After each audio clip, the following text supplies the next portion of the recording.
Ghana Talks Radio Crusade. So we'll book carnival or any kind of event. Now we'll pay spinning machine papa a boss sound in the moon at the dia any American for GTR sounds at the Emao. Your live band in so I would tone sa at the frame ye beat me ababeboa. Ama ujumedia woody and so at me I come up.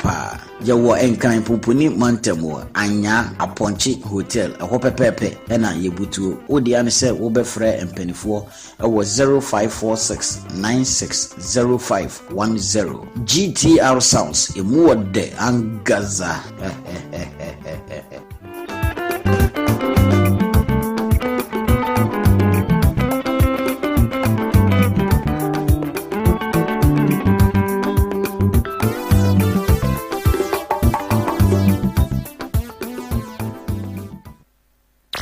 Ghana Talks Radio, #1. This is Ghana Talks Breakfast Show, your morning companion. This is Ghana Talks Breakfast Show, your morning companion. Ghana Talks Radio, #1.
This is Ghana Talks Breakfast Show, your morning companion.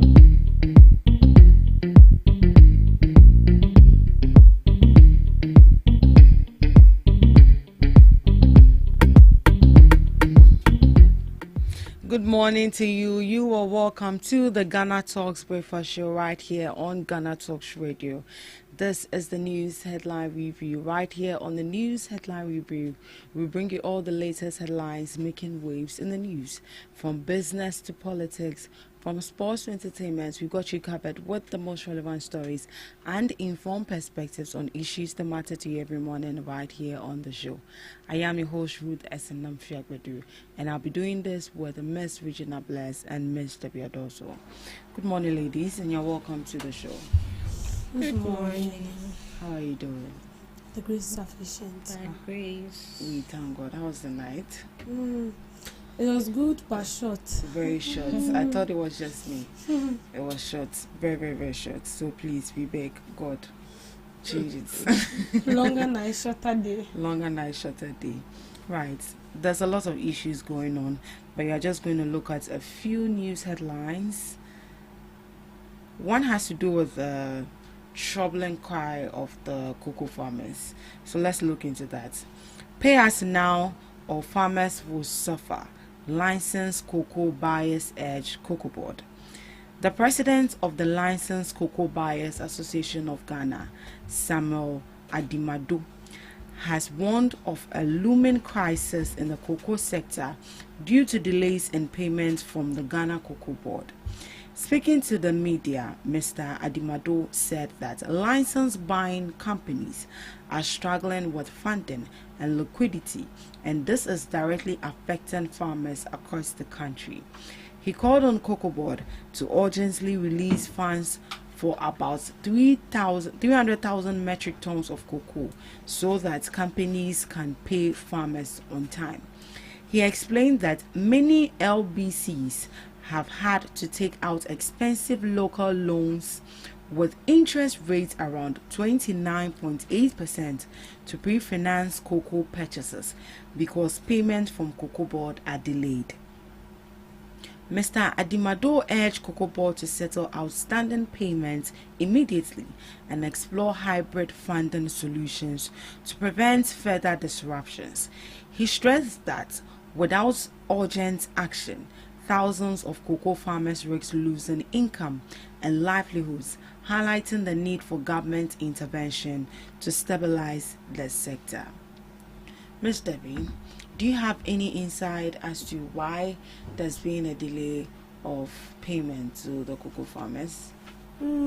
Yeah, I think in the course of the week, I've chanced on the Chief Executive Officer of Cocoa Board being granted an interview. Randy Abbey being granted an interview, and then he was clearing our staffs why they were delayed in paying these cocoa farmers.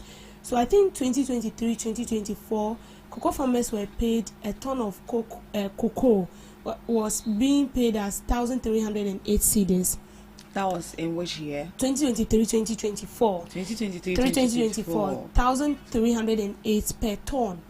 So when this current administration came on board, I can't remember even before they came on board as a government, they made promise to these cocoa farmers that they are going to increase the prices of cocoa, because the government buy cocoa directly from these farmers and then they sell it out on the international market to gain revenue for the state. So they promised these cocoa farmers that they are going to increase their a ton of cocoa. So yes, when they came, they did that. They increased, I think 3,000. They are taking 3,000 and something per ton of cocoa.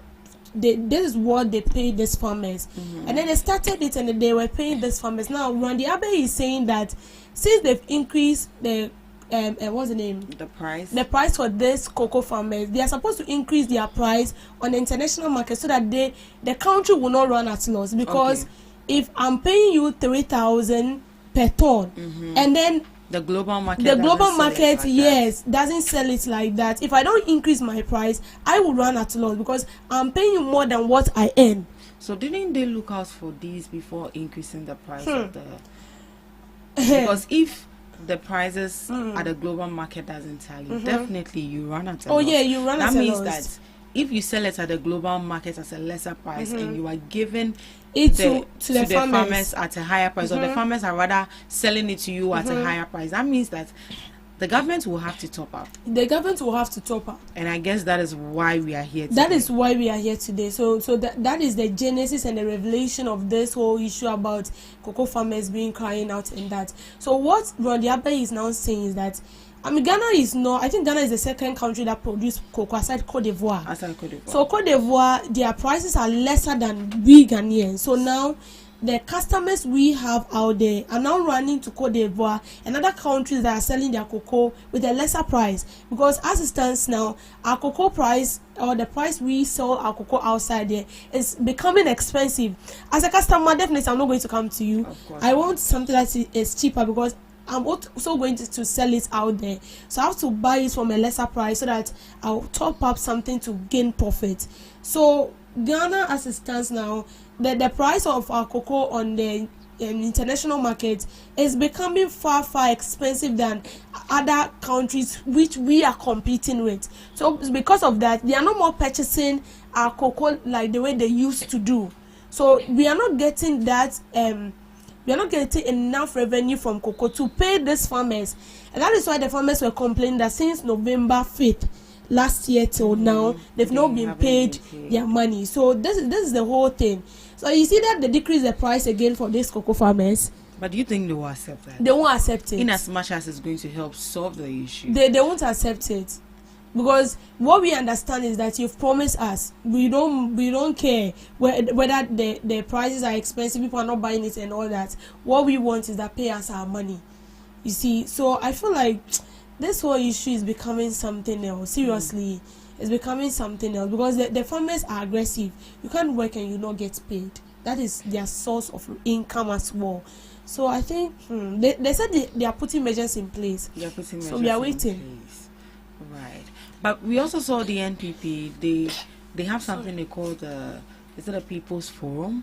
They went to the cocoa areas and then went to speak to these people. And there's been some rumors that they went to pick their national executive to impersonate themselves as cocoa buyers or cocoa farmers and come and, like portray as if they are going through a lot and all that. Have we stooped ourselves so low to that point that is also a strategy to campaign? There is nothing too hard for the opposition party to do, and that was even led by Miracle Abuaje. I don't know. This thing called politics is how will I even say? I feel like it's hurting us more because this is a national concern. You promise cocoa farmers, you are not able to deliver. So if this current administration comes on board and they've increased their price and they're facing challenges, you're supposed to support them. You don't use this as a yardstick to do politics. And mind you that they left a heap in there. Oh yeah, they did. He mentioned that cocoa board. I think he said cocoa board will be getting say 80 years or I say 5 years or so. But the debt they are owing is over there was in a company called or the institution called cocoa board itself. So it's sad. That's sad. Mr. China. Yeah. So I would say it's quite understandable that these farmers are troubled.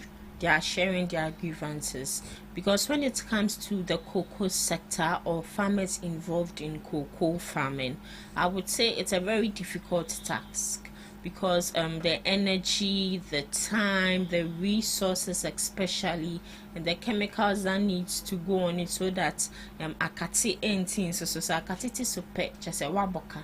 Now they go through all these stress. Sometimes they are not even being paid early, so they have to go as far as taking loans, and that loans have interest and it's have a deadline. Once that deadline reaches, automatically your interest rate is moving forward. It's just like quick loan. Now must say within an estimated 3 days, 1 month. They give you a period of 3 days to settle your debt. If you can't, that is where the 12% comes on. Another 3 days, if you don't pay, another 12%. So if say now, me say minimum, me say me ambassador or something for me. So that is how it is. So I understand them perfectly well. And we've had instances where the cocoa sector itself is facing challenges. Omodeka, as they be said, a kind of modern as saying, Omo age no medino. Omako yes a Ghana for no. As saying age no medino. So the best thing they have to do is to make sure that they settle the debt and also make sure they settle these farmers, because trust me, without the farmers, our cocoa sector will collapse. It is already collapsing. It is in the process. That is why most of these farmers smuggle their cocoa out. We do not understand why they smuggle it out. Because they smuggle it out, they are not getting enough resources from the Ghanaian government. And to know they will get enough. Bag I think then times what no example the cocoa bag those are from 2023-2024 800, but when the MPP came, then they make it a ton to 3,308. But when they take it out, they get more than that. Yeah, they get more than that. So imagine if it was you, the energy you invest in something, and you are just getting a peanut for it. You better smuggle it out and get more, because as I said, when it comes to cocoa, it is not a fancy kontomra wedra or ufiechi. Yeah. It is a very difficult year, Juma. Yeah. You have to move from one cocoa tree or one cocoa plant to the other to make sure that everything is okay. So it is understandable for this year when your politics are same. They need to make sure that they come together, all hands on deck, and solve the issue. Right. I don't know if you saw yesterday in the news that the cocoa farmers are saying if they don't pay them, they'll sell their lands to Galamsey. Yes. Some people are already even selling it to the Galamsey. But have we gotten to that point? No, they should sell We it. have. I hear now, Yeah, sell it. who sell it can answer. Sell it. But if you plant the cocoa and then you get You the are money, harvesting you are each harvesting and it. every You time. like, I feel that is more sustainable than you living there. Let them I sell feel like it all now. those that say that they should be taken on, because in a way they are promoting Galamsey. Oh, They are, yeah. they Yes. are, That is what they but are you doing. have to solve the root cause of the issue first. So before you go be ahead patient and with the government.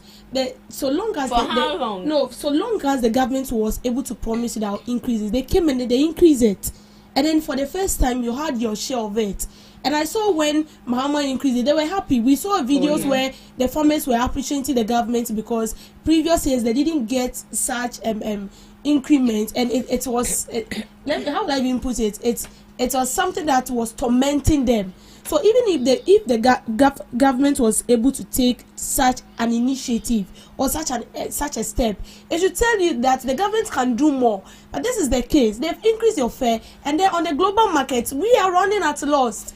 Right. So you should be patient when it comes to the best thing they can do is that they should there should be a dialogue between the farmers and Cocoa Board. Sit down, talk through it, and find a possible means to solve this. I listened to an interview of the PRO, Mr. Adimado.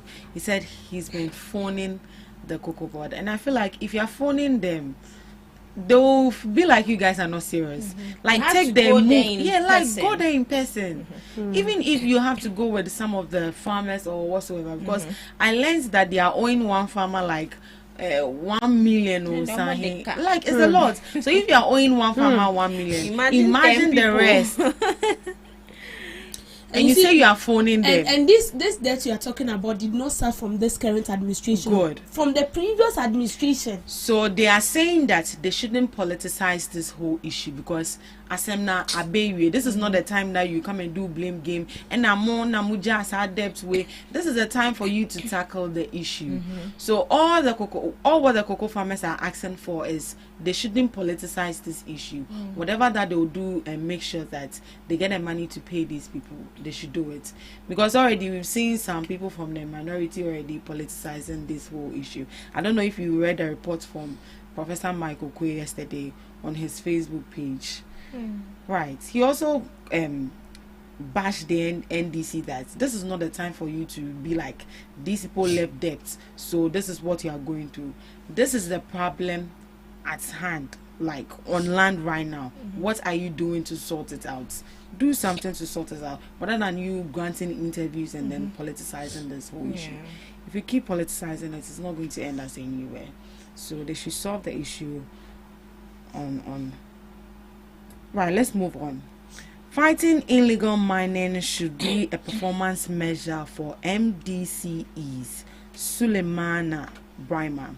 The executive director of the Media Foundation for West Africa, Suleimana Brima, has called for the fight against illegal mining, or Galamsey, to be made a key performance measure for all district chief executives in Ghana.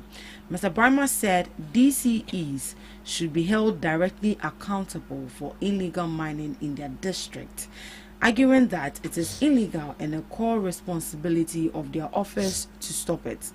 He clarified that his position is not against mining itself, but against unregulated and environmentally harmful practices. He pointed out that young people involved in galamsey could be redirected into legal and environmentally friendly mining if there is genuine government commitment. He also questioned the effectiveness of the cooperative mining scheme, previously proposed as a long-term solution to galamsey, asking why it has not yielded results.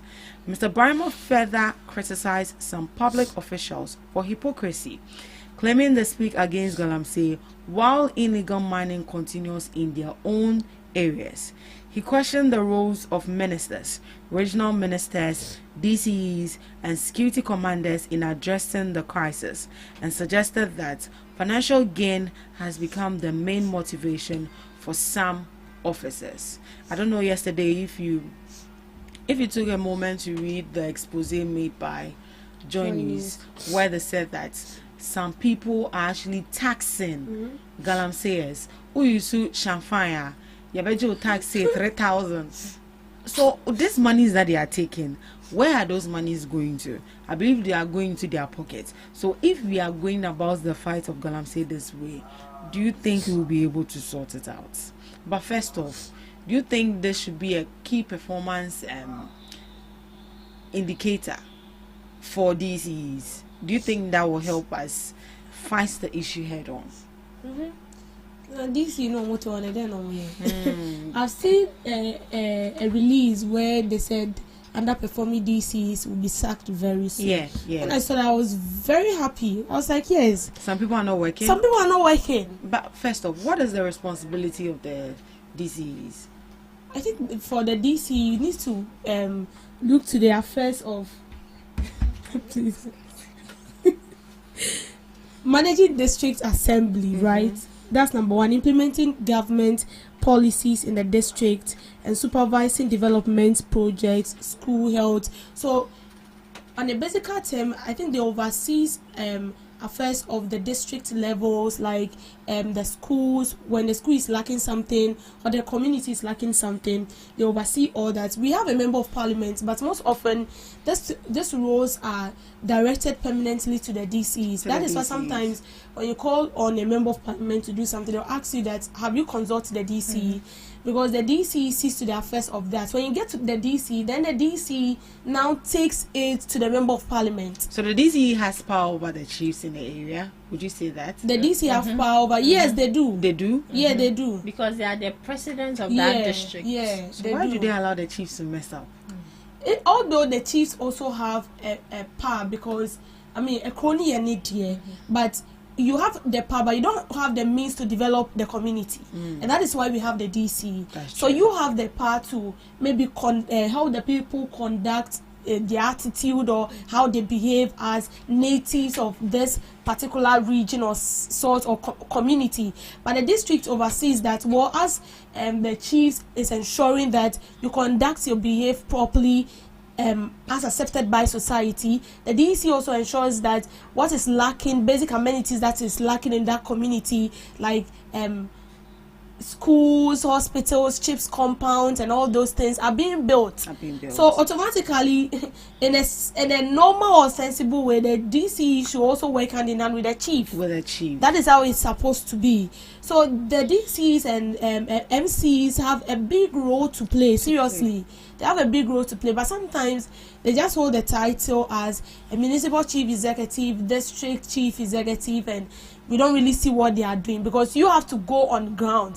I remember when this issue of galamsey in some parts of the Ashanti region, where they arrested some people, where there was an alleged a statement which was alleged that they saw the district chief executive coming on board to say, so no, I can't remember that particular community yet in the Ashanti region. He said he sent them, and not basically for illegal mining, but yeah, basically for illegal mining. That is what they caught them doing. So sometimes I don't have evidence, but I feel like most of these galamseyers are being given go ahead by these DCs to do whatever they do. Because if a DC goes down and then ensure that things are being done right in the community, and if certain things or things like this is ongoing in the communities, it means they have a tip off.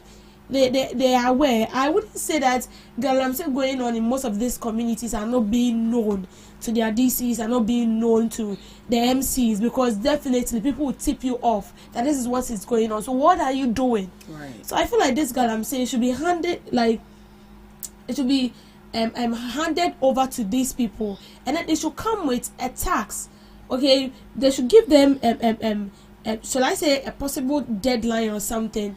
Well, we know that you cannot stop galamsey properly, but there should be, I mean, at the end of the month or at the end of every 3 months or 4 months, you should be able to account. Maybe this is how rampant galamsey was, but as we came in with the help of the government and all that, we seen a decrease in the rate at which galamsey is occurring in the community. There should be something like that. But when there is nothing like that, so I feel like this galamsey issue there, and it becomes so difficult when the DC and the chief is thinking alike. When the DC and the chiefs are in support of this galamsey, because tell me, why will you go and tax galamsey when you know very well that what they are doing is wrong? And then you go to tax them, you are taking money. It means once the government is trying its possible best to stop it, some people are somewhere also pouring in petrol and fueling it. Because when you come to take tax from me, automatically you are telling me that what I can do whatever I want to do. Exactly. And I wouldn't be surprised if these taxes are taken by the chiefs. By the chiefs. They have a cut. Commission, baby. Miss Regina, do you think it's high time that we make it something for the DCs? Yeah, so as she said, it is the responsibility of the DC to oversee the activities of the districts they've been assigned to. And I also want to believe that the people in the constituency or in that district know their DCE very well, because if President John Dramani Mahama appoints, they have the right to accept. So you can appoint someone and still say no, and that person have to be changed. So I believe that they know the competence of such people. That is why they accept them. So I'm kind of baffled to the fact that some people are still not working. Akwai say title ne pena eyomode DCE portfolio. Just say district chief executive now wa man beti so. Yeah, exactly. But it's not only about the title, it comes with a whole lot of activities. It comes with a whole lot of activities. And before an activity can go on, the district chief executive has to have an idea, a fair knowledge of what is going on.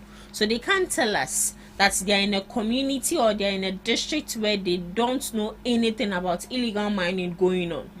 First off, with the Yenfa chiefs into aside, because someone so some because we've been to me about we crew without any consultations or without any paying homage to you, then they just start mining just like that. It's not done anyway. So I would say the chiefs are also a contributing factor to this illegal mining. And to the district chief executives, as they are saying, in fact, they should start sacking all of them.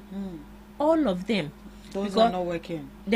From DC, from some to some assemblymen and to some forget. They are not working. Yeah, I think they should set a target for them. If you are not able to meet it, you go away. It should be like president, the way we punish presidents. If you come on power, you don't do your job right, at the end of the day we vote you out of power. But there should be a sanction. These people are appointed by the president. By the president. They are not voted for. Yeah, so I think that this is the main reason why people were calling for MMDC and DC should be voted for. Like, just like the way we do the presidency and all that. Because they can be in power till. Yeah. Immediately another government comes on board, they choose their own DC. Yeah, they choose their own. As a voice for the job. What happens, they don't even pick competent people. I said no, Edididai. After 8 years. So much. It's a corruption. They did more bibia. It's not bad. Mind your business. I also is NDC executive to majority. They are telling them to mind their business. I'm saying it just like the way they saw it. I watched the interview and the way the man was aggressive. The Ayawaso East constituency executives of the National Democratic Congress have pushed back against calls by the majority caucus in Parliament to announce their recent parliamentary primary. The majority caucus, led by Mahama Ayariga, had raised concerns about alleged vote buying during the primary, which was won by former Ghana High Commissioner to Nigeria, Baba Jamal. They said the outcome did not align with the party's goal of restoring integrity to the democratic process. But Ayawaso East NDC Communications Officer Musa Ali dismissed the concerns, insisting the majority caucus should focus on issues in their own constituency. Dufiase. He described the call to announce the election as an insult to the integrity of the constituency executives and the voters. Musa Ali said no one from the national leadership or parliamentary caucus had been on ground during the election and that the primary was conducted fairly. He also expressed disappointment that the party's national leadership initiated a probe without first consulting the Ayawaso East Constituency Executive Committee. He stressed that the constituency remains united behind Baba Jamal until the party decides otherwise. So they see it as an insult to their integrity. They did not even book them. They just went ahead, selected a committee that they should investigate into the alleged vote buying. Then why are they there in the first place? The executives in the community. Why are they there? This is what they are saying, that they should mind their business. Do you think they should mind their business? Mind your business. And you're wassim. Miss Gina? Yeah, they should mind their business. Okay, so I wouldn't want to support anyone, but looking at the issue on ground, which involves vote buying, what if allegedly the executives are also bots?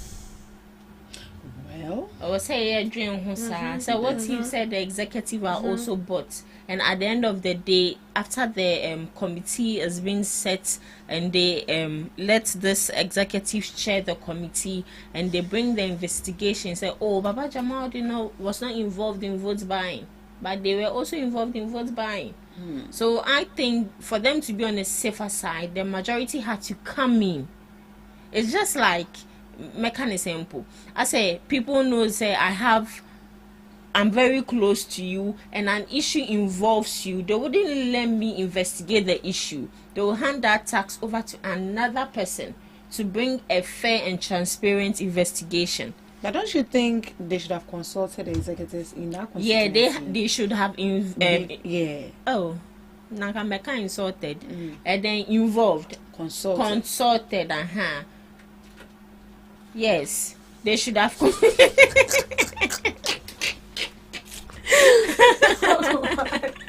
They should have consulted the executive, and I understand their grievances because it looks like they're doing nothing. They're incompetent. So you should have seek their opinion first about the issue on ground and relate to them. Say, oh, this is what we want to do. But almost also, I'm gonna come back here. I'm not sure. Mind your business, saying. And they said, yesterday when I saw the news, I was like, no, let me read it again. Because I was surprised that they said Ayawaso East NDC executives telling majority NDC in parliament to mind their business. I was like, no, Ebiana ye MPP for intimation ye. Me kanya say money omo boss for na kasa no. It is understandable because even if it's me, I'll feel the pain. I'll feel the pain. You feel it. It's an insult to their integrity, as the man said it. We say papa no bofuna Canada you ni ma bofo. I say I'm funny free America say because he was very fluent and very articulate. Yeah. Miss Debbie. Mind your business. Mind my business. For the second thought, I feel like maybe he has been paid to do what he's doing. Are you sure? Yes. why would you speak to your leaders like that? That is how the division starts. So. Yes, why do you speak to your leaders like that? No, so this is a case where everybody is seeing the NDC as what? A savior, as a clean party, right? And I'm sure this is the reason why some people are going for Thanksgiving service. Why Why did you to go for Thanksgiving service immediately after you were done with your primary? Hey, After you hear that smells coming out from people's noses, you want to go for Thanksgiving service. So it should tell you that, for me, for a second thought, I feel like this was planned to be executed. Because if I have an issue with you, why should I go taking a phone and then saying it out there? Oh, okay, so they went for a report, and then yes, they went granted for interview. Simple. I know what they are saying. They granted interview. So we are coming because we are very curious. We are very inquisitive. We want to know. We want to go into details and find out why you did that. Because in a previous video, Jamal he's still an honorable though. So honorable Jamal accepted the fact, agreed that he gave 32-inch of television to people, and he even said that he's a generous person. It is something he has been doing. Just yesterday I saw a video where he said he didn't say anything like that, but in a previous video he accepted it, that he said he made a statement like that. So if the media comes to you to interview you, you should know how to talk to the media. Cover you can say you cover the party, then after that mushia namu. You don't do this because the MPP they want to know, they want to see what is going on. Automatically, we know that what is dividing the MPP right now is disunity. And everybody knows that the NDC is united. We know that there are misunderstandings and all that, but never have I seen an NDC group of NDC people coming out disgracing themselves like what this NDC executive did. That majority leader should shut up. Oh, come on. This is like this is the highest way insult I've ever seen in my life. Shut up, okay? Mind your business. Mind your business. This is very harsh and gross disrespect. They said it's an insult. If he holds a position, but don't you think, in a way, because an issue happens and then you go and call an outsider, whilst we the boss in the constituency, we were there. Like outside their jurisdiction, let me put it as such, if I'm right to say. No. In as much as they are NDC people, in every constituency they have bosses there. So why is it that when the issue, that is their problem, why is it that when the issue came up, they did not consult them first before even zooming? And they're even calling for the vote to be cancelled. Yeah, it should be cancelled. That, for me, that is the right step the president took. That is the right step the NDC have taken. And who's to sponsor it again? Who will sponsor it? They will sponsor it. The taxpayers' money. And they will sponsor it. They will sponsor it. That is the right thing. This vote buying we are hearing of is not something that starts today. So listen, why is everybody calling on the government that, oh, President Mahama, the step he has taken, he has done the right thing? So are we saying that the MPP, we did not see vote by? No one spoke. When we heard that the MPP people, when they went for the recent primaries, we heard people saying, people did not complain because they know that is the norm of the MPP. They know that is what they used to do. But this is not something that is common with the NDC. So you could notice that when this issue came up, everybody is speaking about it.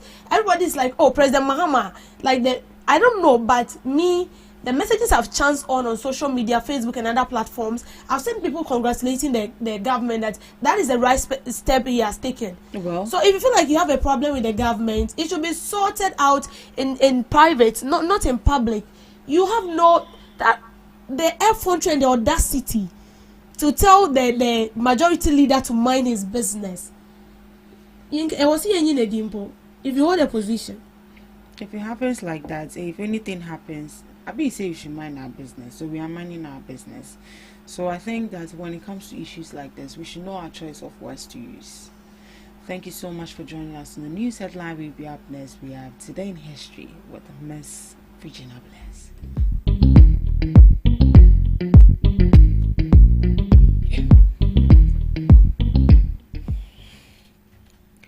Bringing you today in history on this day,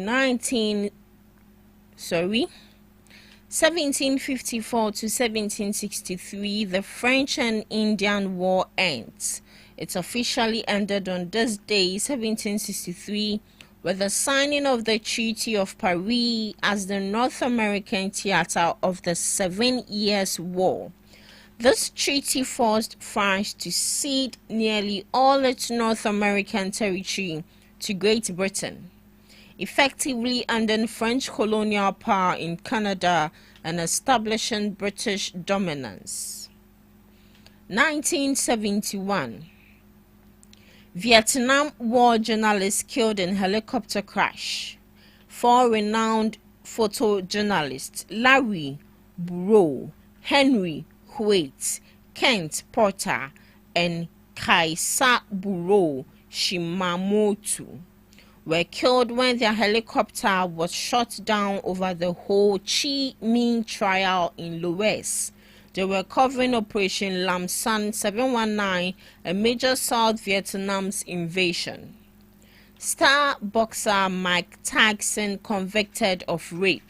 Former heavyweight boxing champion Mike Tyson, accused of raping 18-year-old beauty pageant contestant Desiree Washington, is found guilty by an Indiana jury.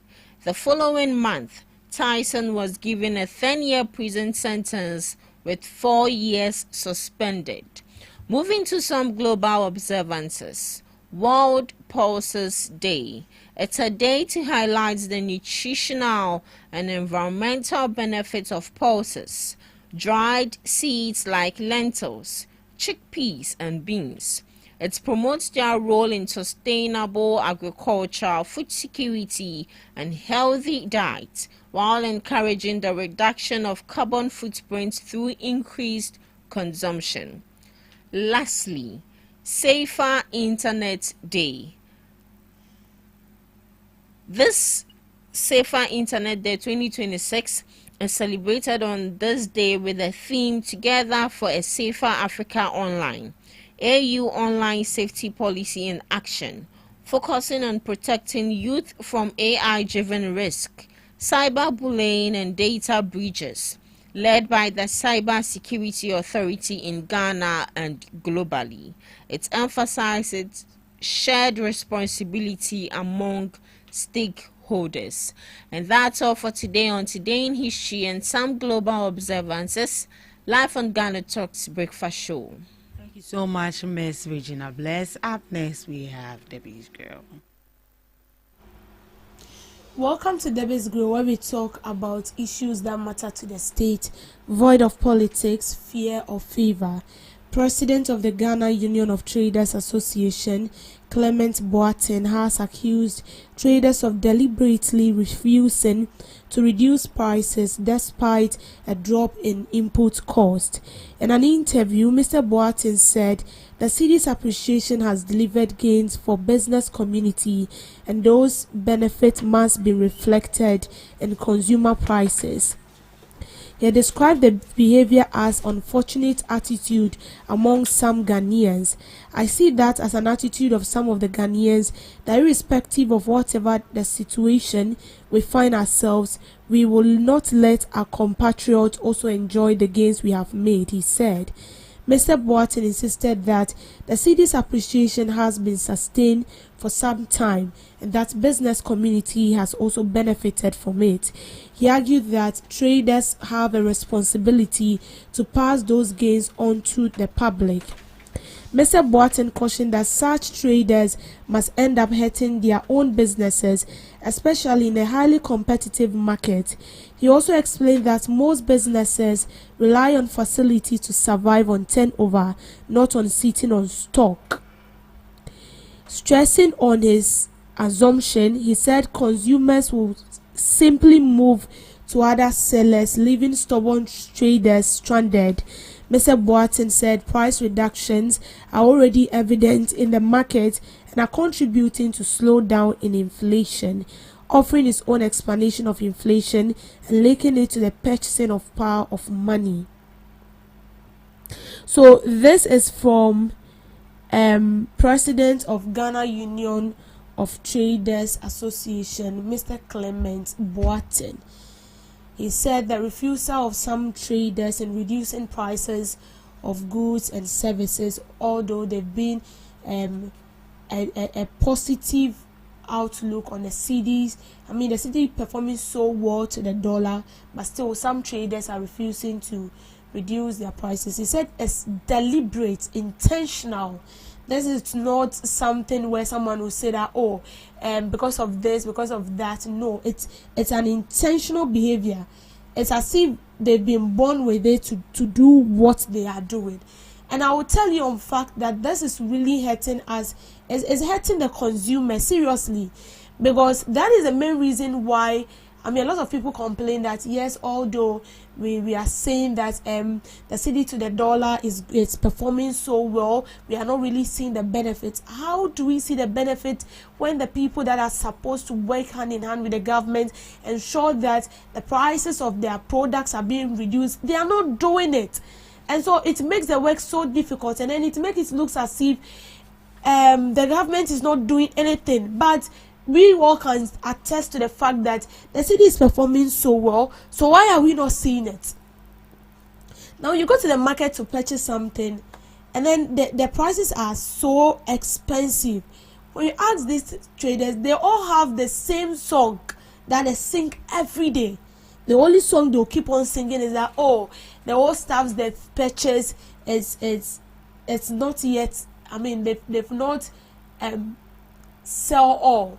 Okay, so they still have in store of the old products that they've purchased, and so till they are done with that, I mean, they are not going to reduce the prices, because those old goods still have the old price on it. It still have the tag of the old price.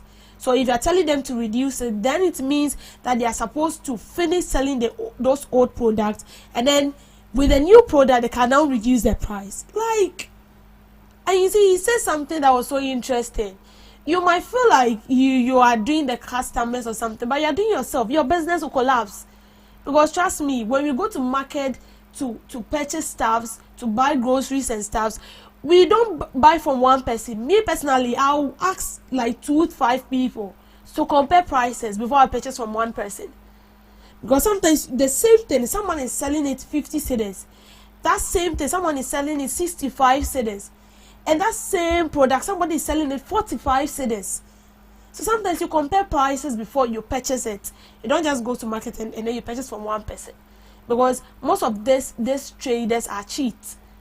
Okay, they cheat these customers. That is what they do.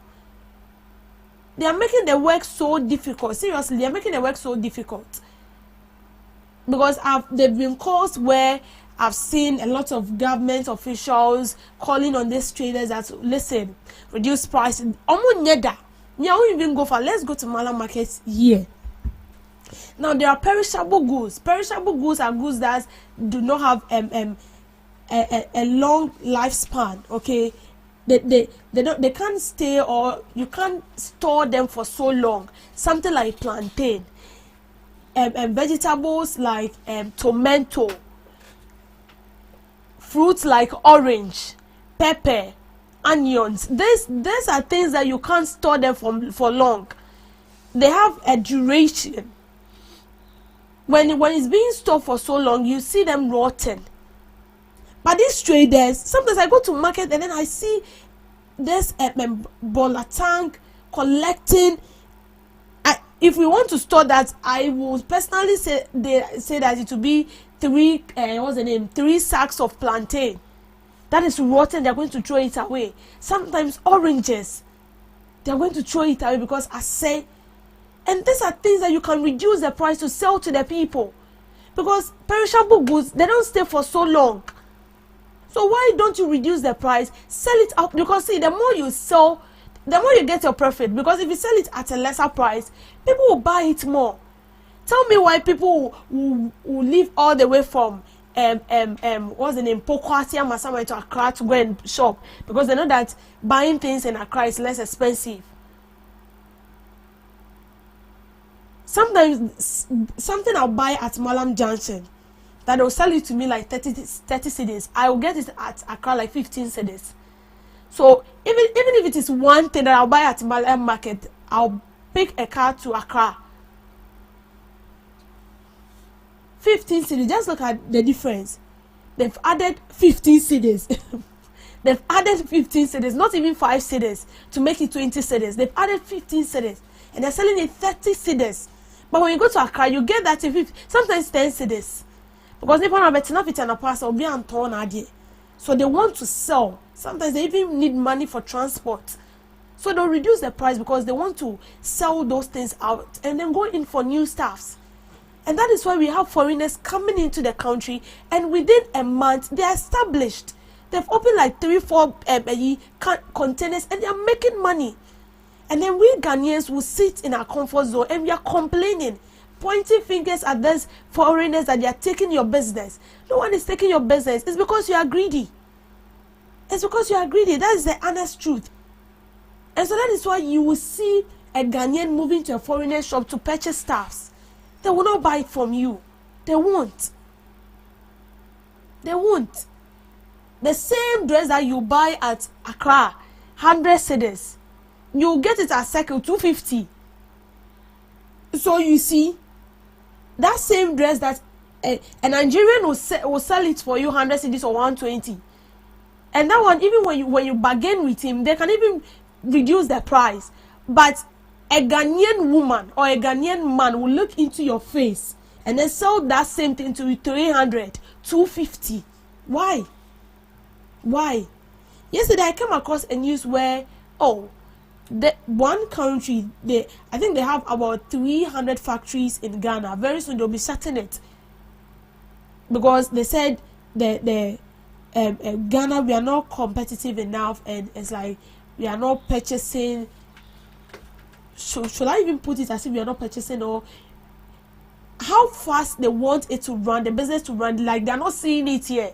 I mean, no one will come and invest into your country, establish business here, and they are not making profit. They will definitely shut it down, go to other countries. So they are targeting countries like Nigeria, countries where, I mean, people, their population and everyone, like, trading is ongoing very well. People are purchasing and buying and all that. And I'm sorry, but I've forgotten the name of the company and then the country. But then it has, like, according to what I've read, they have like 300 to 400 companies alone established in Ghana that belongs to that company. And they want to shut it down. So imagine they shut these 300 or 400 companies down. Unemployment will still increase because they go for bomb. And you see, the surprising thing is that when these people establish their business here, and then they sell it out to these traders, they sell it out to them at a very low price. And the price is so low that even if you add 5% to it, you might get enough profit. But no, Ghana, they will add times 3, times 4 to it. And if you go to ask them, they will still have explanation to give you why they do that. But a Nigerian will not do that. I don't know whether you've purchased from a Nigerian before, but me, I've been purchasing from Nigerians and I know what I'm saying. They will not do that. Even if they are selling the thing to you and then you tell them that, I don't have the amount you're asking for is too much and I have this, they will take it. They like to make new customers. In fact, they love to maintain their customers.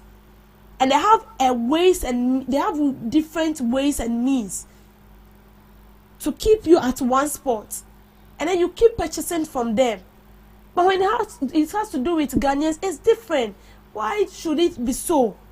We should rather be doing that and let the foreigners, take up the other side. So when you look at the business sector of late, I'll tell you that Nigerians are taking over the businesses in Ghana. I'm telling you the truth. Even Nigerians have established business and they are selling tomatoes, they are selling pepper, they are selling onions, they are selling all those stuffs. And it's at lesser price. But it has to do with my fellow Ghanaian. It's different thing. Why? So it's a deliberate and intentional. If we don't stop it, it's going to haunt us. You will suffer, I also suffer because I'll purchase from you, and I'll suffer, you also suffer. Your business will collapse. So as simple as short, reduce the price. Feel the positive impact. I also feel the relief. But if you don't want to do that, your business will collapse, and we will keep purchasing from the foreigners because they're making us feel more comfortable than you are. So the earlier the better. Thank you for making time with me on Debbie's Grill. Thank you so much, Miss Debbie, for that grill. And thank you too for joining us on the first segment of the Ghana Talks Breakfast Show. We'll be going for the news shortly, and right after the news, we'll be back with the second segment. Please stick and stay with us.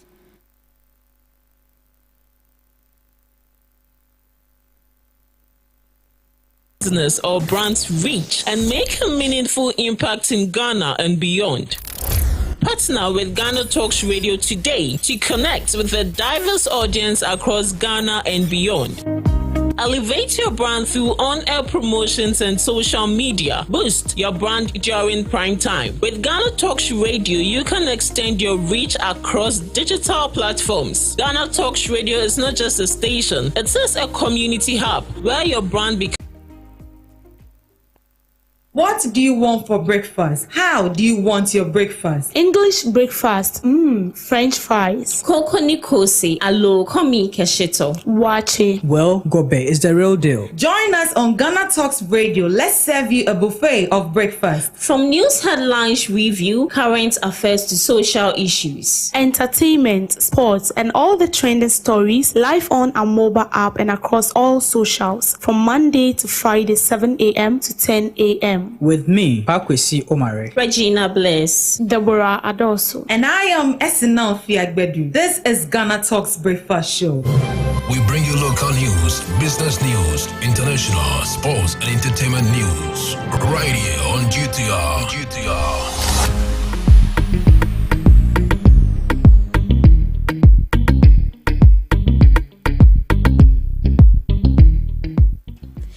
Hello, good morning and welcome to the morning news update on Ghana Talks Radio. Coming up, Ashanti Caucus criticized government decision to downgrade Swami Interchange project. Valco workers demands out of GhanaTalks CEO over mismanagement claims. Deputy Chief of Staff reaffirms government support to reformation centers. Parliamentary Sports Committee member calls on security service to halt student clashes at sports event. These and many more coming up your way shortly.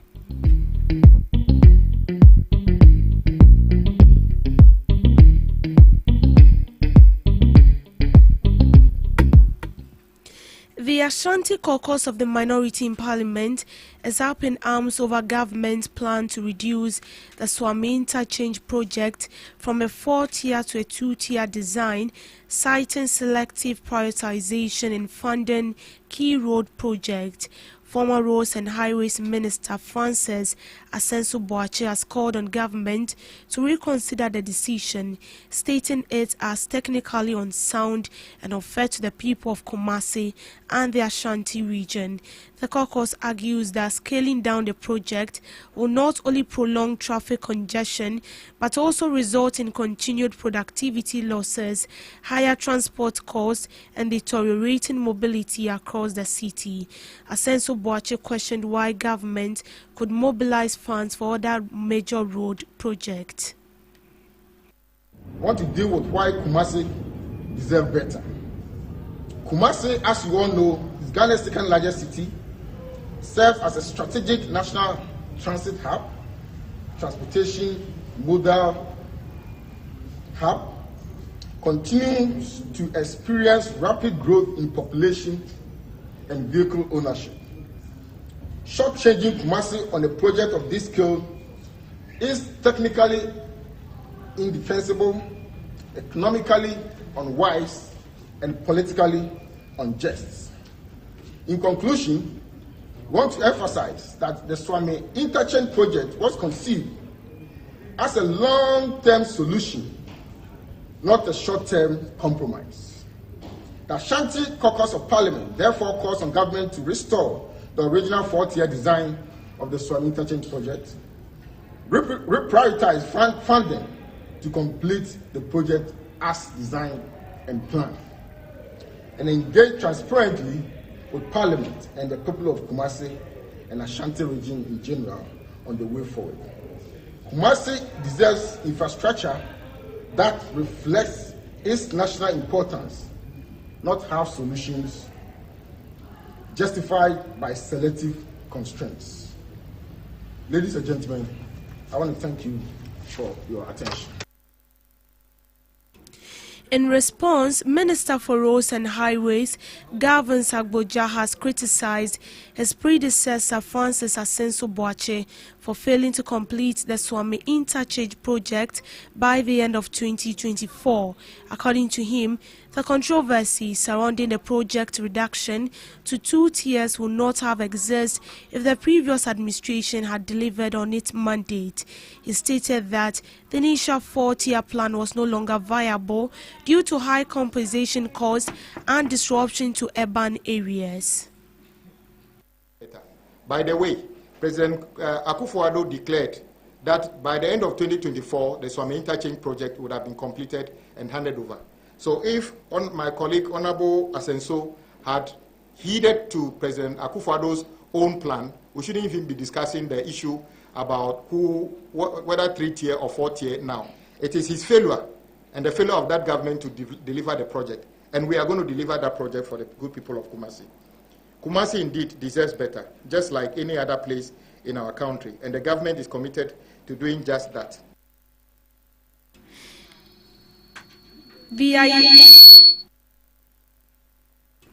The Ayawasu East Constituency Executive of the National Democratic Congress have rejected calls by the Majority Caucus in Parliament to annul the party's recent parliamentary primary. This was after the caucus had cited allegations of vote buying, describing it as inconsistent with the party's agenda to reset Ghana's politics. NDC Communications Officer Musa Ali dismissed the concerns. According to him, Majority Caucus should focus on matters in their respective constituencies rather than meddling in the Ayawasu East affairs. He also faulted the national leadership for initiating an investigation without consulting constituency executives. The controversy surrounds the distribution of a 32-inch television set to delegates during the voting process. However, the aspiring candidate, Baba Jamal, defended his actions as a long-standing personal tradition of generosity, while the Majority Caucus demands annulment of sanctions against those involved. Part is the parliamentary caucus. Their communique is moot. It's moot in the sense that none of them was on the ground there. I challenge any parliamentarian to come and tell me, as constituency executive who was on the ground, that he or she was on the ground that day and that this is what he has seen or observed. They were not here. They were sleeping in their air conditions in their various constituencies. At the end of the day, they want to make a decision for us and impose a candidate on us. No, it doesn't work that way.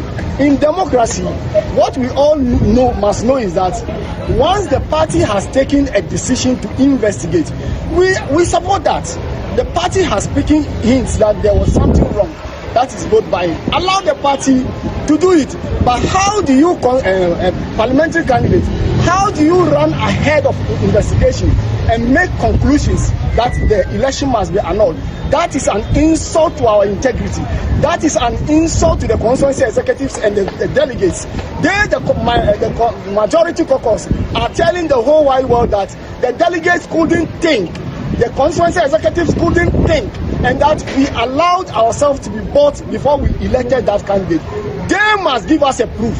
They must come with a proof that indeed 1 or 2 candidates bought our conscience before we went to vote.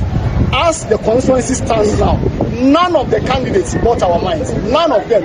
It was only that the most popular candidate emerged. And if the most popular candidate in the person of Honorable Baba Jamal has emerged, what we need to do is that the victors must be magnanimous in victory, and then the losers must be patient in defeat. That's all. In elections, another day will come and the losing side will emerge. I remember in 2023, Baba Jamal lost against the same side.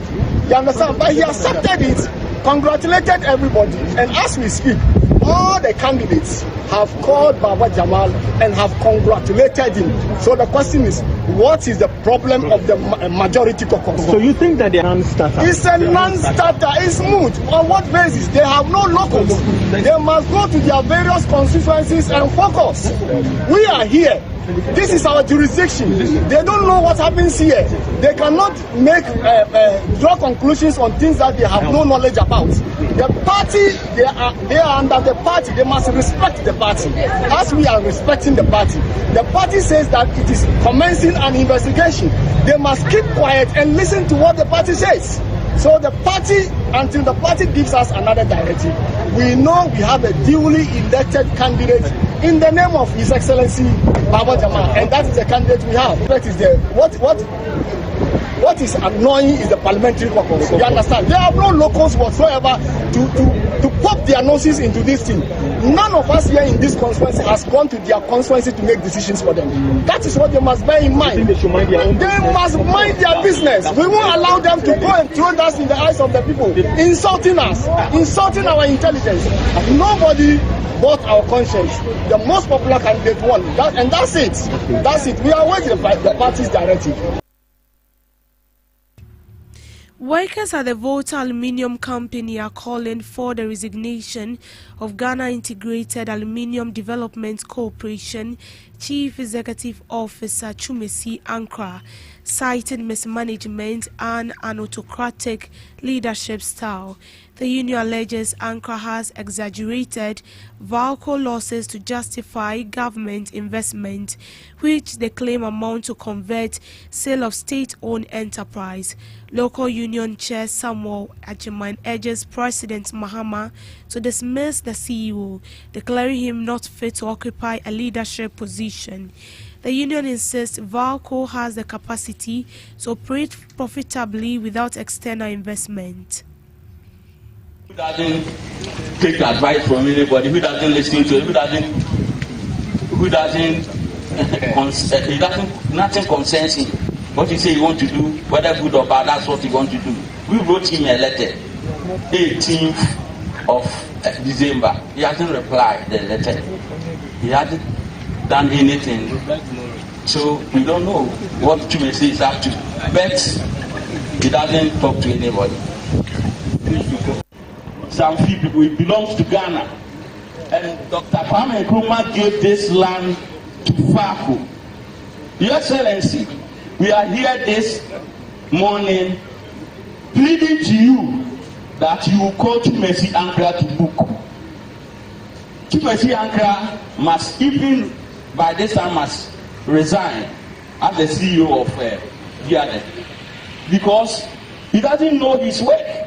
As a lawyer, if you study the press release and the interviews and the information they've sent to people like Evan Taylor, why are you so desperate?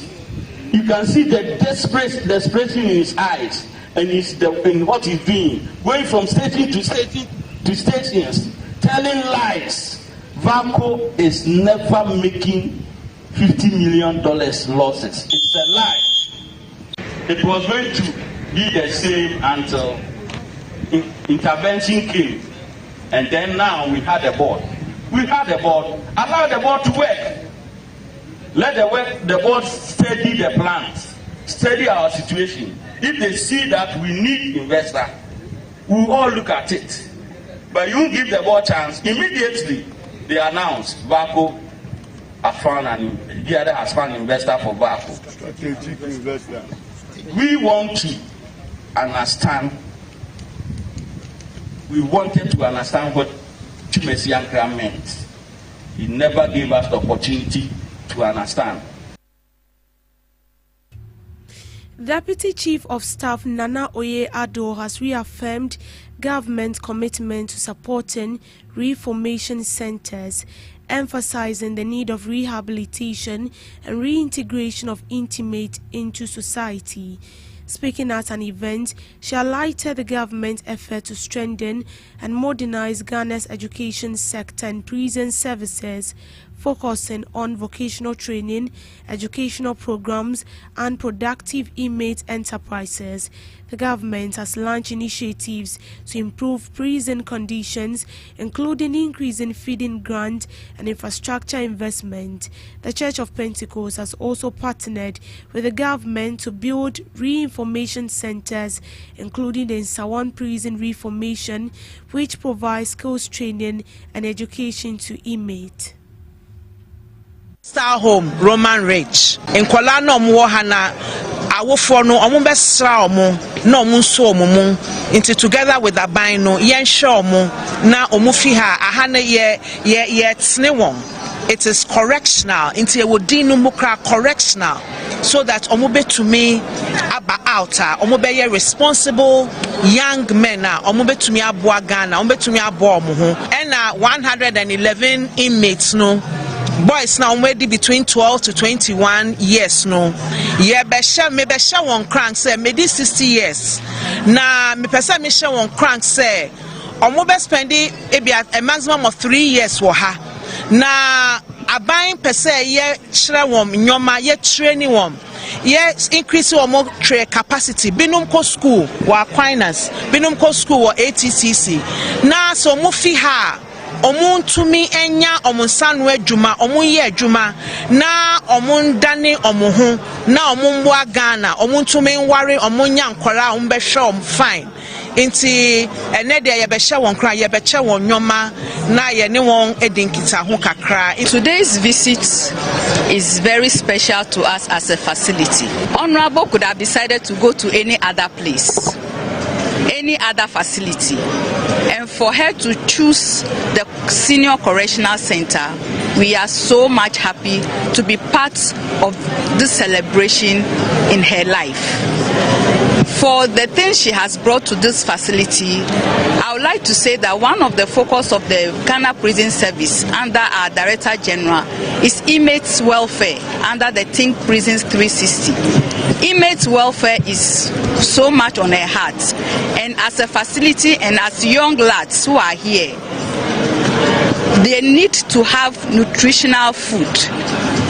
And for us, the donation that Honorable has brought today will go a long way to support inmates' ration for them to be able to eat well and grow well, so that by the time they are living here, they will not look the same as they came. And we want to also say that we thank Honorable and all her team, the medical team, all the other people she brought on board because of us. In business, the Minerals Income and Investment Fund has identified geopolitical risk as a key force likely to shape global markets and Ghana's external sector in 2026, warning that unresolved conflict and shifting trade dynamics will continue to influence commodity prices, capital flows and investor behaviors.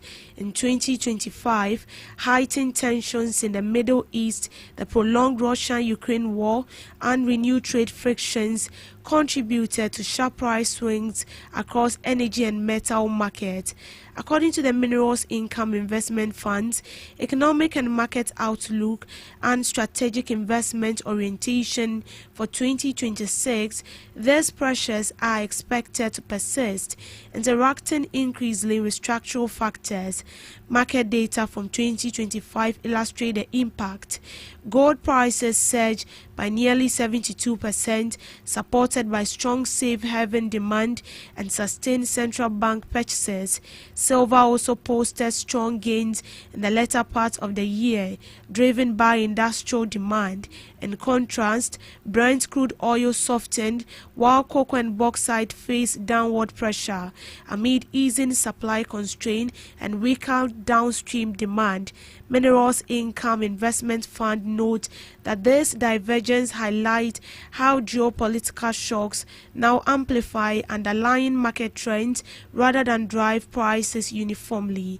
Central banks continue to accumulate gold, while mining investment increasingly favored politically stable jurisdictions to energy transition supply chains. Looking ahead of 2026, the Minerals Income and Investment Fund expects OPEC production decisions, development in major conflict zones, and shifts in global trade policy to remain key variables shaping the commodity market. For Ghana, sustaining gold-led inflows while managing exposure to softer bulk commodities will be central to external sector stability in the years ahead. To sports, Deputy Ranking Member of Ghana's Parliamentary Sports Committee, Michael Edu, has called for the security service to do more in the face of a rise in student clashes that have often turned violent during sports events.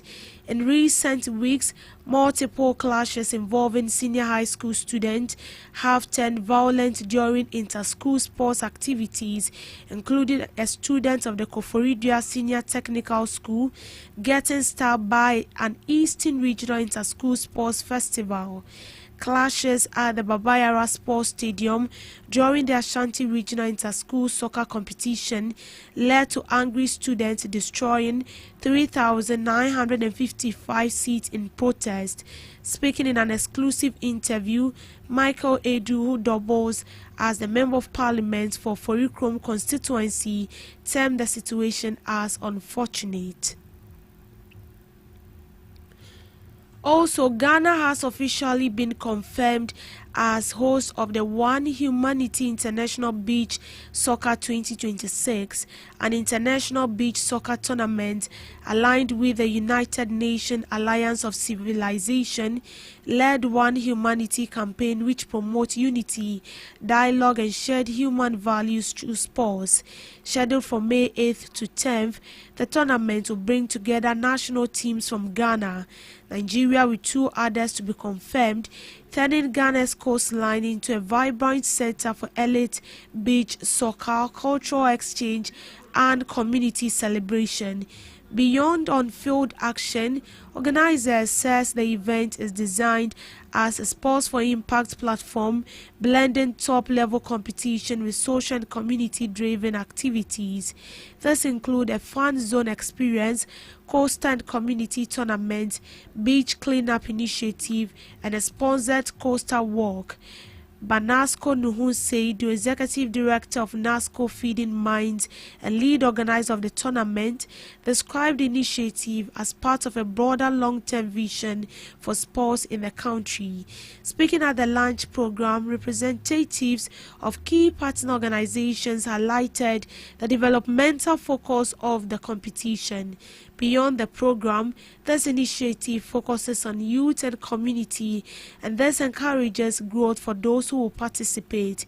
Yao Ampofo, Director General of the National Sports Authority, described the event as both timely and strategic for Ghana's sports development.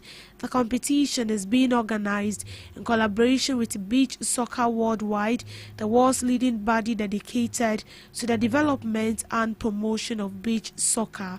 Further details on venues, match schedules, and official side activities are expected to be announced in the coming weeks.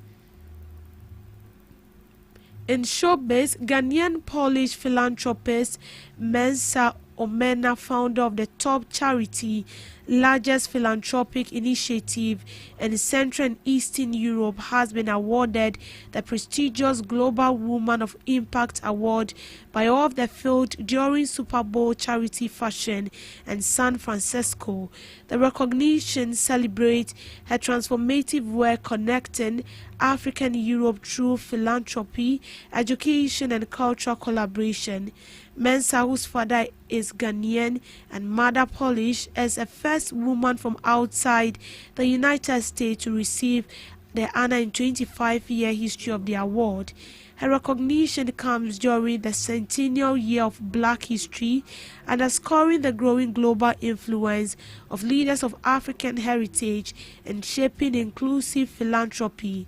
Over more than 12 years, Mensah's humanitarian development work has impacted millions globally.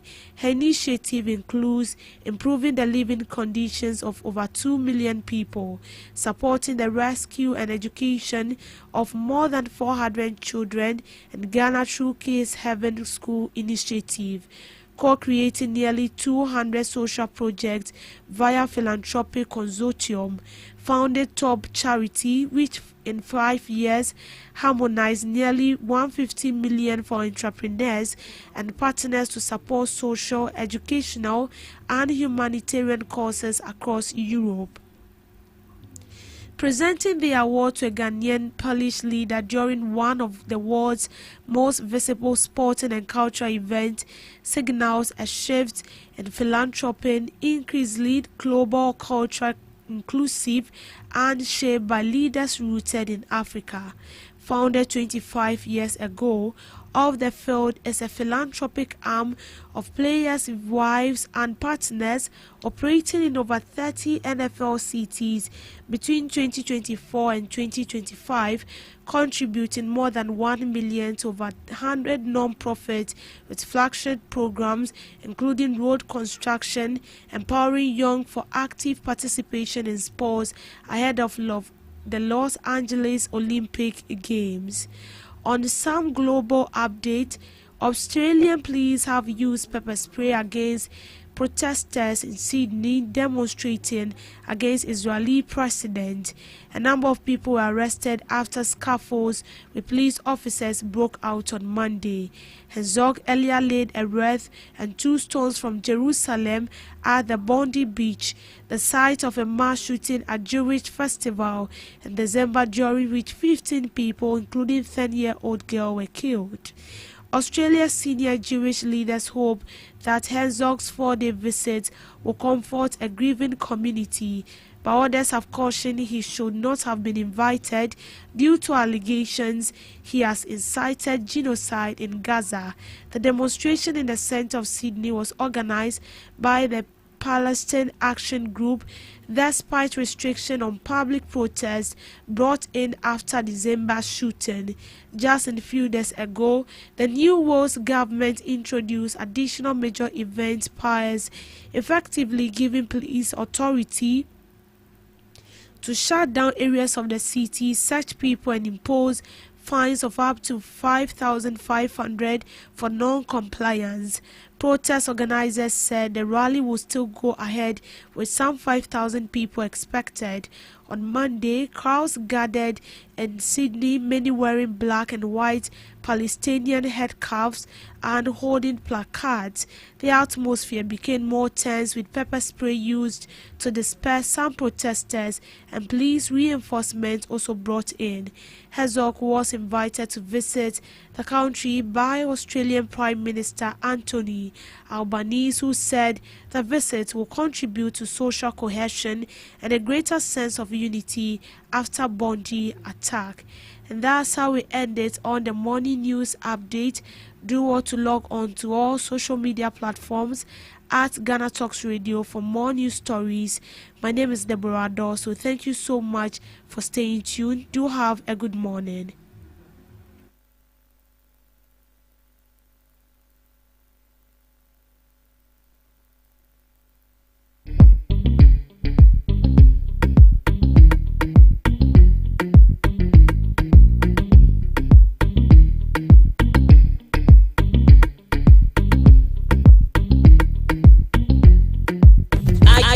Ready to amplify your business or brand's reach and make a meaningful impact in Ghana and beyond? Partner with Ghana Talks Radio today to connect with a diverse audience across Ghana and beyond. Elevate your brand through on-air promotions and social media. Boost your brand during prime time. With Ghana Talks Radio, you can extend your reach across digital platforms. Ghana Talks Radio is not just a station, it is a community hub where your brand becomes part of the conversation. Join us in fostering connections, celebrating culture, and making a lasting impression. For customized sponsorship packages and enquiries, email contact@GhanaTalksRadio.com ghanatalksradio.co or call +233 202 544614. Ghana Talks Radio, giving the youth a voice. What do you want for breakfast? How do you want your breakfast? English breakfast. French fries. Koko Nikosi, alo komi kesheto. Wache. Well, Gobe is the real deal. Join us on Ghana Talks Radio. Let's serve you a buffet of breakfast. From news headlines review, current affairs to social issues, entertainment, sports, and all the trending stories live on our mobile app and across all socials from Monday to Friday 7 a.m. to 10 a.m. With me, Pakwesi Omare, Regina Bless, Deborah Adoso, and I am Esinal Fiagbedu. This is Ghana Talks Breakfast Show.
Good morning to you once again. You are welcome to the Ghana Talks Breakfast Show right here on Ghana Talks Radio.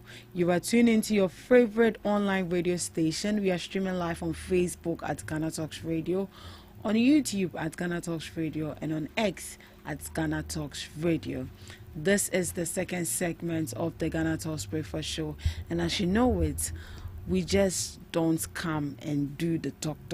We come along with knowledgeable guests who are going to share their informed perspectives on issues that matter to you every morning right on the show.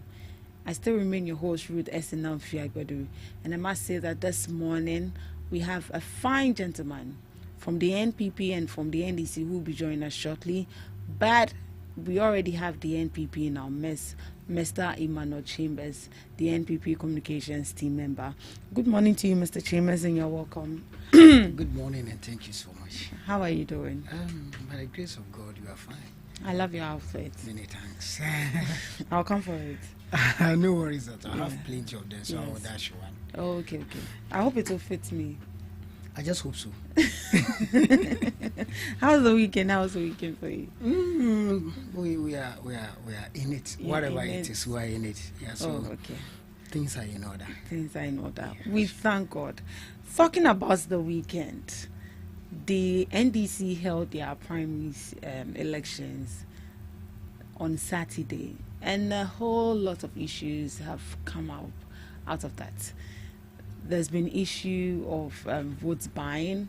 There's also been an issue, the majority raising some concerns to cancel the voting, and then they should do their voting again. And we've also seen President John Dramani Mahama recalling Ghana's High Commission to Nigeria, Baba Jamal. It looks like he's been recalled. He's been disappointed. He was first appointed, but now he has been disappointed. Right. Looking at all of this, what can you say? What is your general impression, first off, of the election, then we zoom into the issues? Well, closely monitoring how the election went, I think it was not as peaceful because if you have succeeded in conducting a peaceful election and at the end of the election issues are coming up and you are attacking people here and there, it means the election was not conducted on free and fair grounds.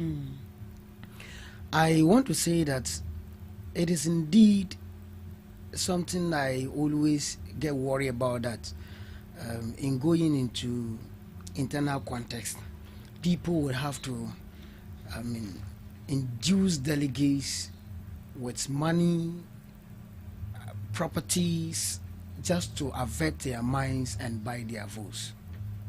It is not best for a country like Ghana that is practicing democracy. I watched how almost all the aspirants in Ayawaso East made some incommunicado to meet all the delegates, and some even attempting to quarantine the delegates and finance or induce them with money. That is not best for us as a nation. If we want to go on, or if we continue to go in that tangent, it will not make us to get people with requisite mental magnitude, people with high knowledge to represent us. We would end up choosing wrong people to occupy positions. And you and I have been in this country. That has been I want to say the norms, because every politician sought to use money. The thing is that if you look at the three organs of government, the judiciary arms of government is supposed to be an independent body. The executive arms of government and that of the legislature, they are the only people. In fact, the legislature, they are supposed to contest and make sure that people look into them, and if they are knowledgeable, they are choosing to represent their people. As a legislative arms of government, your work is not to go and promise people, when I win, I'm coming to do this, I'm coming to do that. People are supposed to elect you because you have high lobbying skills and you can serve them. But you see, we go about, politicians, in fact, members of parliament go about promising people and lying to them, because if you don't do that, you will not represent the people. They will not get into your decision of electing you to represent them in parliament. And that is what has led to what just happened in Ayawaso East. Baba Jamal, I feel pity for him. Why do you feel pity for him? Because every politician do what he has done. Every politician do that. But do they make it look obvious? They make it look obvious. I have numerous of glaring in our faces. Exactly. The leader of government business, Honorable Mama Yerga, he in his last contest, he shared mobile phones, clothes, tailors, to sewing machines to women organizers, gave them cash. But was it during the day of election? It was a day to the election. A day to the election. It's still whether during the day of the election or a day to the election, it is still the same thing. It is still the same. There's nothing different from that. And so I overheard him saying that they have to prop into the election. Yeah. And some of them are calling for the cancellation of the election. Of the elections. I think it's a best idea, but I want to say that those who are calling for the cancellation of that result, they are also victims of it. Yeah. That is my worry. So who calls for equity should come with clean hands. Exactly. And so I think the whole matter around it is as a result of the fact that Baba Jamal has also come to meet it. Surprisingly, it was not only Baba Jamal that induced delegates with money and properties. Others equally done that. But because which was the same candidate on the ballot with him? Exactly. I learned the other lady. The Hajia. She equally gave out money. She also gave out money. She gave out money. Was it on the day of election? A day to the election. A day to the election. But and normally what is, I have been involved in some primaries before. Look, I tell you that most of these things are always given a day to the election. A day to the election. But it looks like this man gave it on the day of election. I am telling you that there's nothing different here. No, we get it. Election. But don't you think it was too much doing it on the day? It doesn't still matter. You know why they are probing into the election results? No. It's because Haja was a system candidate. Most of the government officials... When you say a system candidate, what do you mean by most of the government officials wanted her. Wanted her. But not Baba Jamal. And not Baba Jamal. But Baba Jamal equally had an appointment. So if they didn't want him, why then appoint him in the first Conflict place? of interest. Conflict of interest. In every internal election, there's always conflict of interest. I am telling you, if you are contesting something in this stadium, if you are contesting for something here, there would definitely be people who might like you, who might smile with you, but they will never vote for you. And so I think they wanted Haja to represent the people of Iowa, East, for the NDC. For the NDC. But the delegates, I can tell you on authority, the delegates, I don't want to say the election was conducted on clean grounds, but whatever it is, the delegates have made their decision. If you go in there to ask the delegates, they will tell you that this is not the first time they've received gifts from people. I listen to Baba Jamal. I am not in any way supporting Baba Jamal, but I just don't want to be unfair. I mean, I just want to be fair in the discussion, because every person listening to us knows that that is what the politicians are doing in this country. That is the issue I have with the current system. You see that every political person, there's this top hierarchy, they were interested in the election. Where I saw some projections of the Julius Debra showing interest in the lady and trying to support, where they even said the chairman of the NDC is supporting Baba Jamal and all those things. Things were coming up. I saw a news article, I didn't confirm that much, where Fifi Kote, the CEO of NDC, the secretary, the general secretary, made a comment that they should not review any, or they shouldn't cancel the election results. That is what is on social media. So it means that whatever it is, some people are trying to side with him. He has his supporters. I even heard that one of them has nominated as an independent candidate and has started his campaign so serious. In that area? The person, I don't remember the person's name, but I'm saying that the independent candidate has already nominated and has started a serious campaign. So there's nothing wrong. Ghanaian system, I can sit here and say that there's nothing wrong by the attitude, looking at the attitude of every politician in this country. There's nothing wrong with vote buying. I tell you that, whether MPP, NDC, I don't want to dance this around any political party. But I'm saying that this one was too much. There is no regulations to this. I don't know if there's any provision in the constitution that if you find giving money to the voters. There's no it's not written in the constitution directly that vote buying is against the laws of our land. But it's actually a criminal act that is associated to bribery and corruption. It's still a criminal act. The current president of the day, John Dramani Mahama, his junior brother, or his brother, Ibrahim Mahama. In 2016, he was in Tamale. He was in, I think, Rocks. There's one hotel in Tamale. I can't remember the name, but he was in that hotel buying five Mapuka motorbikes for people to go and vote for his brother. He was convincing some women's leadership with motorbikes and cash to vote for the brother. He even tried as much as possible convincing some of the NDC powerful, MPP powerful ladies in Tamale Town to vote for the brother. How is that different from? And so I think the system has failed them. That is why they are probing into the election results. If not, we have normalized certain things in this country, and we're looking at it. But they said they are resetting their party as well. So don't you think this is more or less like a case study they can actually start with? A case study. I don't think that is the best. But something you have done, it should not be a crime when another person is doing it. That is what I can say. Something you have done countless time when another person is doing it, you shouldn't see it as a crime. Maybe they are, like I said, a favorable candidate did not nominate out of the elections. That was why they are probing into the election result. But for me, where I sit, it is so crazy, and seeing that people buy votes, buying delegates, buying the conscience of delegates and averting their minds in a certain direction even when they don't like you, that is so bad. But do you condone that? I don't at all. You but don't I'm saying that the condone top politicians are doing it.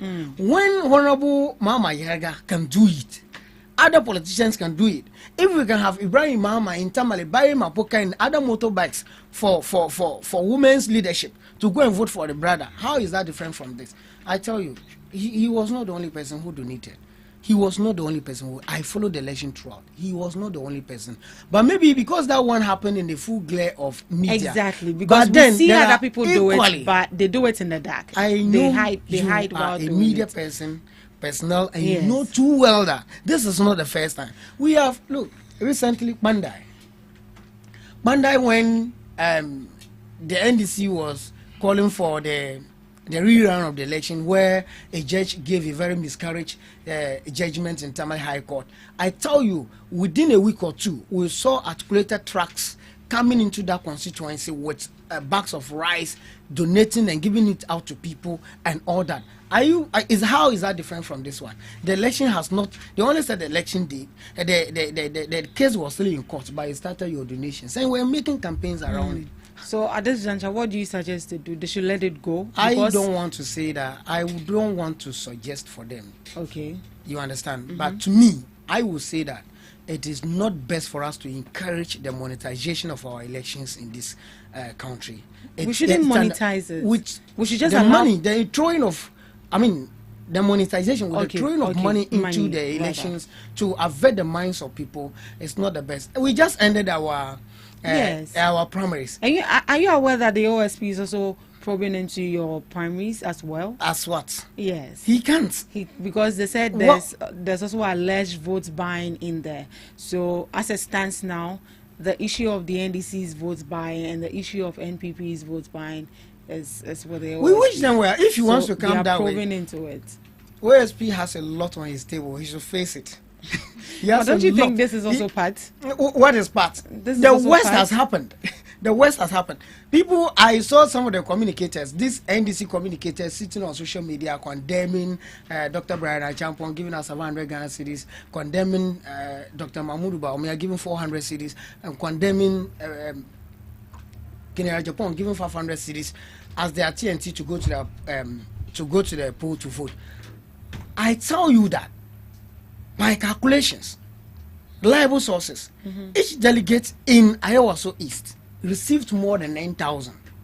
Received what? Received in total, the sum total from other delegates, not Baba Jamari, received more than 9,000. 9,000. And I'm telling you, the items some of them even received, projected or media, can establish you a provision shop.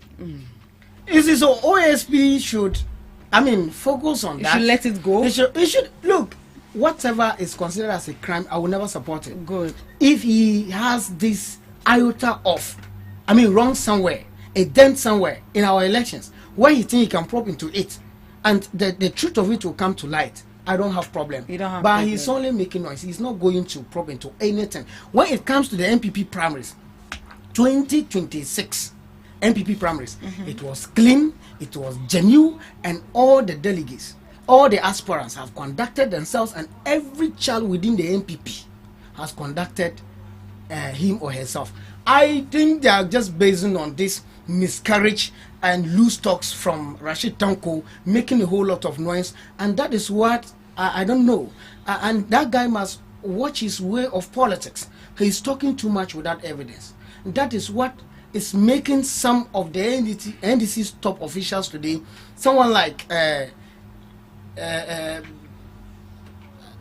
gentleman and the minister and the communication, Sam George, so quiet today. A whole lot of, in fact, he makes a lot of noise. Now he has the table, he has the power. Right, Mr. So I want to end by saying that I will never condone, I will never kowtow with the vote buying.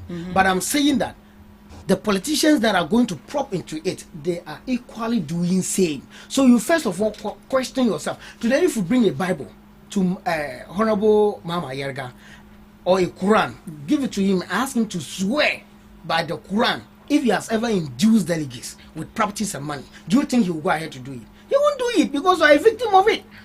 And so it has begun somewhere.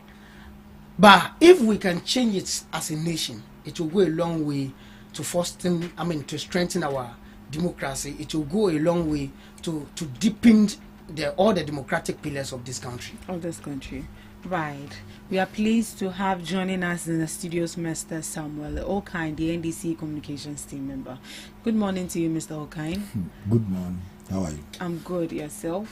Fine. You are welcome. Thank you. Yeah. So before you came in, we're actually on the issue of vote buying. I just wanted to ask his opinion and what he thinks. What is your general impression of the whole Buhari going on in your party? Okay, to begin with, I would like to extend my greetings to my party leadership from the national level to the branch level. I'd like to extend my greetings to all the other members of the NDC and those who support the NDC as a political party from distance.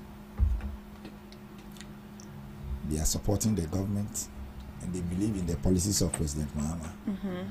And I think that is one of the motivations Mahama is performing so well. You see, it is for a fact that vote buying has become a canker. And it is for a fact that vote buying is the genesis of corruption in our politics. Why? Every businessman invests with the mindset of recouping what he or she has invested.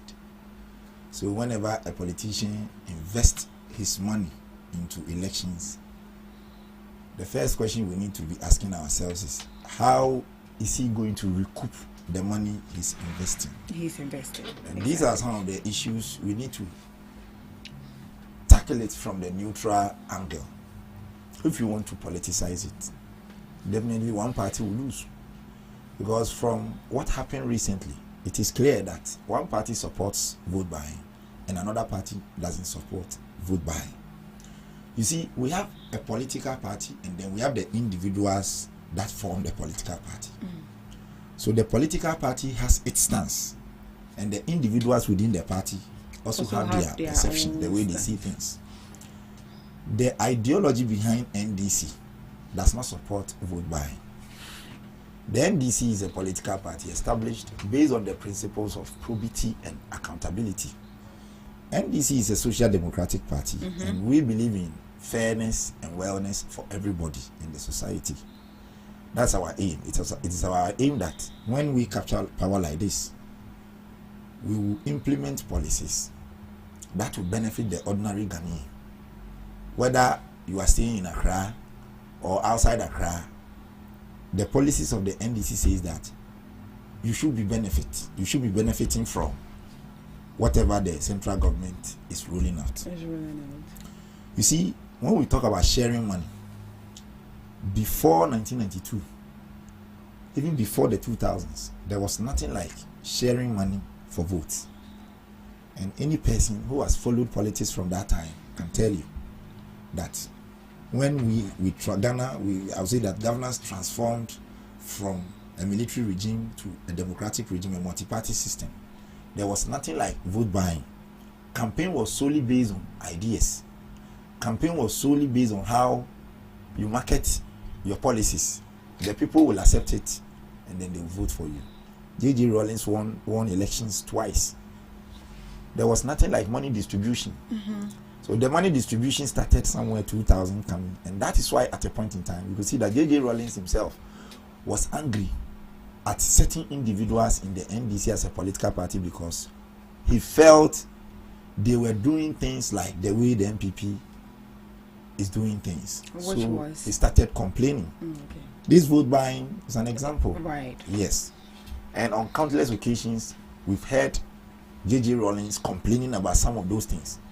And at a point in time, he even engineered a name, Baby Sweet, Sharp Teeth. We heard all these things. Not to say that it was true, but maybe to him, the NDC was not established based on certain principles. So if you are an NDC person, you have to go strictly according to the NDC principles. So the moment you deviate, because he is the founder of the party, he knew his motivation, the reasons for which he formed the party. So when you deviate from that motivation, as a normal human being, you will complain. Even when you are a father and you want your child to go a certain way, and the child deviates, you begin to complain. So on countless occasions, we heard, I would say that we saw J.J. Rawlings complaining about some of these things, which shows that the NDC as a political party doesn't support vote buying. You see, they just ended primaries. Both, and NPP, they selected their flag bearer. Yes. NDC, we have also selected a parliamentary candidate for Ayawaso East. Ayawaso East. And there were allegations that vote buying was seen, or vote buying was in operation. People were buying votes. When you say vote buying, then it means you are giving money to induce them to vote for you. NDC people, we have of the belief that you can win election through message, through policies. So the moment you begin to buy the conscience of the people with money, you want to buy their minds and their hearts with money, clearly you don't have anything to deliver to the people of Ghana. You see, the just MPP, the ended MPP internal elections. It is alleged, and I have pictures of envelopes on my phone bearing the pictures of the owners of the envelope. Oh, really? And it is alleged that Brian Champon gave every delegate 700 cedis. It is alleged that Dr. Mahmoud Bawumia gave every delegate 500 Ghana cedis. It is alleged that the other candidate, Mr. Kennedy Ohine Japan, also gave every delegate 500 Ghana cedis. Now, let us be charitable and strike average. If you put all these monies together, you arrive at around 1,007. So let us be charitable and strike an average and say that each delegate got 1,000 Ghana cedis. The number of people who voted, the number of votes, the people who voted and decided that Dr. Mahmoud Bawumia should lead their party. I'm not even adding the rejected ballot papers, counted papers, good counted papers, approved ones. Yes, approved ones. Those who took the decision that we want Dr. Mahmoud Bawumia to lead us. If you put all the votes together, you arrive at around 195,001 Ghana citizens. No, the number of people who voted. Now let us do the multiplication. If you multiply our 1,000 Ghana cedis, the 1,007 that we've strike average, and now we are now having 1,000 Ghana cedis. If you multiply it by 195,001 people, you are going to get around 195 million Ghana cedis. Plus something. If you convert that money into our old currency, you arrive at 1 trillion point something. That is the amount of money which was alleged, say MPP for HHO elections. Very good. Now, NDC also conducted internal elections. They just ended Ayawaso East primaries. And it is also alleged that there was money sharing. There was inducement in the form of motors and, things to induce the people to vote. Somebody even yesterday, I was joking with somebody. The person said, "Charlie, you are sharing TV at the election." I said, "Yes, you don't watch news, so we want you to watch news."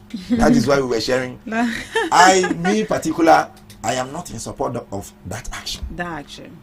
I am in support of my party's stance. You see, after the two incidents, what were the reactions of the two political parties?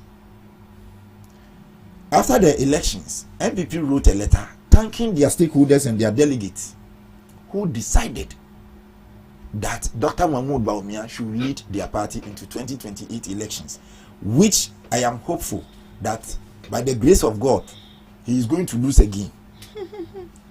They wrote a letter. They wrote a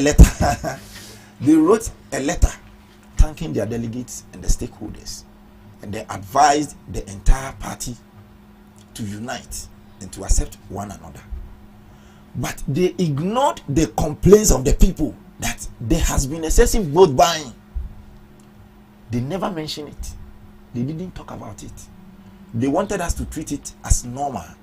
Meanwhile, it is not normal. NDC also went into elections and a similar thing allegedly happened. What stand and a party no take here? We wrote a letter to condemn the act. We wrote a letter assuring the public that the party is going to conduct investigations into the matter, which means the party as an NDC political party has distanced itself from that character, meaning the party does not support that. MPP, with their sole claim of disliking corruption or their claim of not engaging in vote buying, could have done the same thing. Even when you write the letter and the letter comes to the public domain and people are aware that this is the stance you have taken, at least it will strike people's mind that MPP as a political party does not support vote buying. They refused to do that. They were mute. They kept it under the carpet. NDC wrote a letter condemning the act. In fact, and I was very happy the timing. Adianchisu, before answer the debate, General Secretary released the letter say the NDC is not in support of that act. Yeah, and he further promised that the party was going to conduct investigations into it. That was not the only measures taken by the party. The man who was selected happens to be the High Commissioner to Nigeria. His position was cancelled. Yes, he has been sacked from office because the NDC does not support vote buying. The NDC does not support corruption. So we are taking measures to demonstrate to the people of Ghana that we NDC people, we don't support such activities.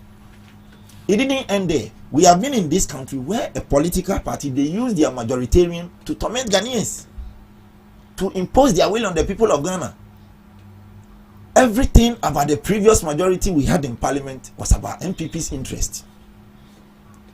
The majority caucus in parliament today wrote a letter condemning the act, not only condemning it, calling on the cancellation of that elections, which means the NDC majority caucus in parliament has also distanced itself from the action.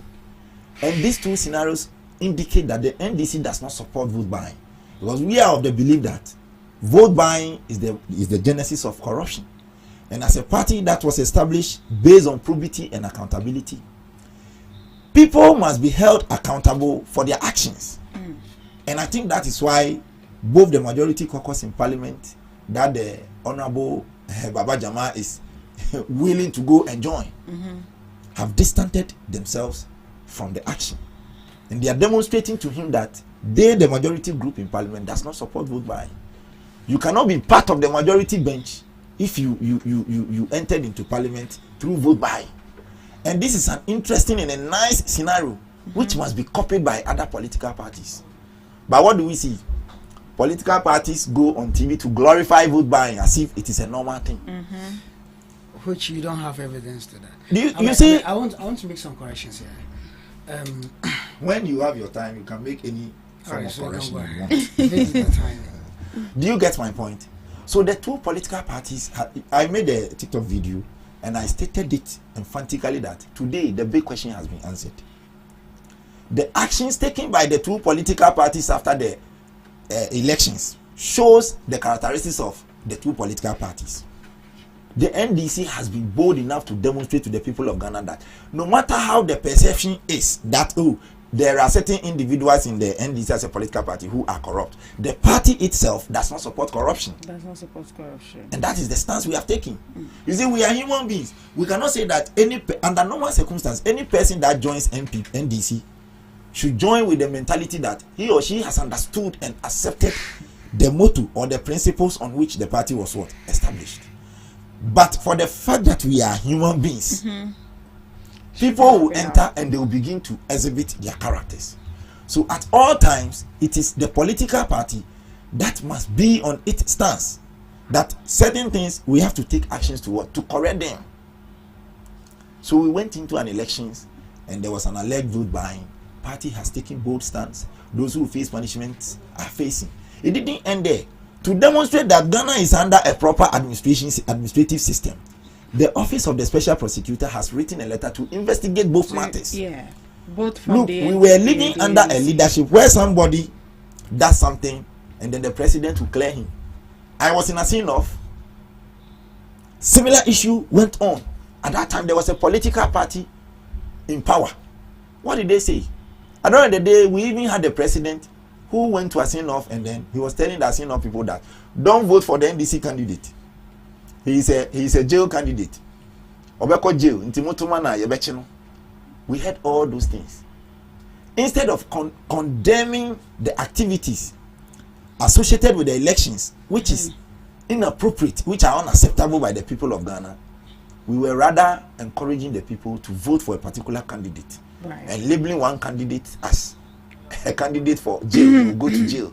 So I will say that I don't support vote buying, and I am with my party. I am not with any individual to justify somebody's action. Right. The actions, the steps that my party has taken is what I am preaching. That my party says that we are for probity and accountability. We don't support vote buying. And any person in our party who has conducted himself or herself in such a manner, one, don't forget, the NDC as a political party has written a letter to conduct investigation. So that is the stance of the party. Government has also, through the Office of the Special Prosecutor, has also offered to conduct investigation. So government has also taken stance. The majority caucus in parliament, they've also taken a firm stance indicating that we don't support vote buying. Why didn't we see such development in our opposition party? Right. So we lived under a system where majoritarian was used to torment people and imposing taxes on the people of Ghana. Even at a point when a parliamentarian is absent, we will have a beautiful woman dressed to look like that woman and then enter into parliament to go and vote. So I would say that NDC doesn't support vote buying, and then we have been able to demonstrate our difference from the MPP. They are corrupt. All right, thank you. And they will continue to be corrupt. They will be in opposition for we need to zoom into our topic. Just a minute. No, you had your time. Just a minute. No, just a minute. Just a minute. He said something. I think it's you something. You can do that. He did some calculation, which is very wrong, and we can't carry. Our viewers must listen to that. You see, when you sit here to say that the MPP in the primaries, they just ended primaries, bought or engaged in what we call vote buying. That statement is very untrue. Why? Because if you look around, the candidate that gave much money, that was Dr. Brian Achampon. He gave 700 Ghana cedis amongst all the aspirants. But he even came third. He came third. It means that the money, whether the money or whatever, it never influenced the election in India. We are not talking about. I'm coming. All right. We are not saying whether the money. I wanted to make reference. We are not saying the money influence. We are not talking about what the money influence. Wait. I am not talking about what the money influence. I am talking about somebody giving money in the name of elections. Well, I don't want to go much into. I wanted to draw attention to Tamale. Is it Tamale? Don't worry. When I have my time, I will respond to the it. The Tamale should just conduct. You saw how the other candidate came out and was saying that you share the money. The thing didn't favor you all. Right. Let's move on. Let's move on. Thank you so much, Mr. Chambers and Mr. O'Kine, for that insightful submission you just made with regards to the issue of vote buying. We are streaming live on Facebook at GhanaTalks Radio, on YouTube at GhanaTalks Radio. You can send in your comments. Let's get interactive. So at this juncture, we are just going to zoom straight into our topic for discussion for this morning. So today we turn our attention to Ghana's cocoa sector, which is also the backbone of our economy and the livelihoods of millions of farmers. So for weeks now, or let me say for some days now, cocoa farmers across the country have been raising concerns about delayed payments, financial hardship, and uncertainty about the future of the industry. And this is not just a farmers' issue. It has now become a national economic issue. So this morning, we are going to dive into it. We get to know what the crises are, what went wrong, and what is next. So what exactly is happening in Ghana's cocoa sector, and how did we get here, and who is supposed to take responsibility for what we are facing right now? I'll start with you, Mr. O'Kine. We have 7 minutes. I am happy that you described the cocoa board as a backbone of our economy. In fact, it is not the main backbone, but it is one of the bones that form the backbone of our economy. Because we have a lot of sectors. It is not only the cocoa sector that contributes to our economy, but we cannot underestimate the contribution of the cocoa sector as far as the economy is concerned. But I can say it for a fact that the backbone was broken by the NPP. You see, it is true that farmers are complaining. Any person who says that farmers are not complaining is either being hypocritical or trying to dodge facts. But I'm on TikTok, and some of the farmers whose children have gone to school and they are using phones, sometimes they come and lament. I've heard Mr. Randy Abbey, the cocoa board boss, who has also come out to say that indeed they've not been able to buy cocoa from the farmers for some time now. You see, let us make people understand it like we are in an SHS classroom. Cocoa board, if you look at the activities, I'll say that cocoa board acts like a businessman, a middleman. They buy the cocoa from the farmers and then they go and sell it on the international market. That is what cocoa board does. That is their main responsibility. But apart from that, to make sure that the cocoa sector grows and keeps contributing towards the economy as we all wish for, they add other activities. They go into farming, they educate farmers, and they do a lot of things to support the cocoa industry. It is for a fact that when the NDC left power in 2017, cocoa board had a positive equity of 1.8 billion. And it is for a fact that when we came to power 2025, that same cocoa board having a positive equity of 1.8 billion is now facing a negative equity of 3.9 billion. When we say positive equity and negative equity, we mean if you should sell all the cocoa board assets, uton ni asset owo nyina na o ka se udi kotua ne ka nyina eneno e be san de ka 3.9 billion Ghana cedis. Yes, but in the previous years, no, say ton cocoa board asset nyina na e ka say ye ton ye operate cocoa board bi mu a e be nya mpaso 1.8 billion. And that is how we came to meet Ghana Cocoa Board. We came to meet a board that was highly indebted. Cocoa Board was owing about 32 billion Ghana cedis, and it was captured in the SONA 2025. Yeah. President Mahama mentioned it. And since he mentioned it, nobody has been able to refute or dispute that fact, which means it is true. Now let us look at cause and effect. There is no way you talk about the effect of something without investigating the causes. Every action has an implication. So I am happy with your question. Say a board that was making profit today is now owing. A board that was in a good shape is today owing. Why is Cocoa Board owing? Contracts,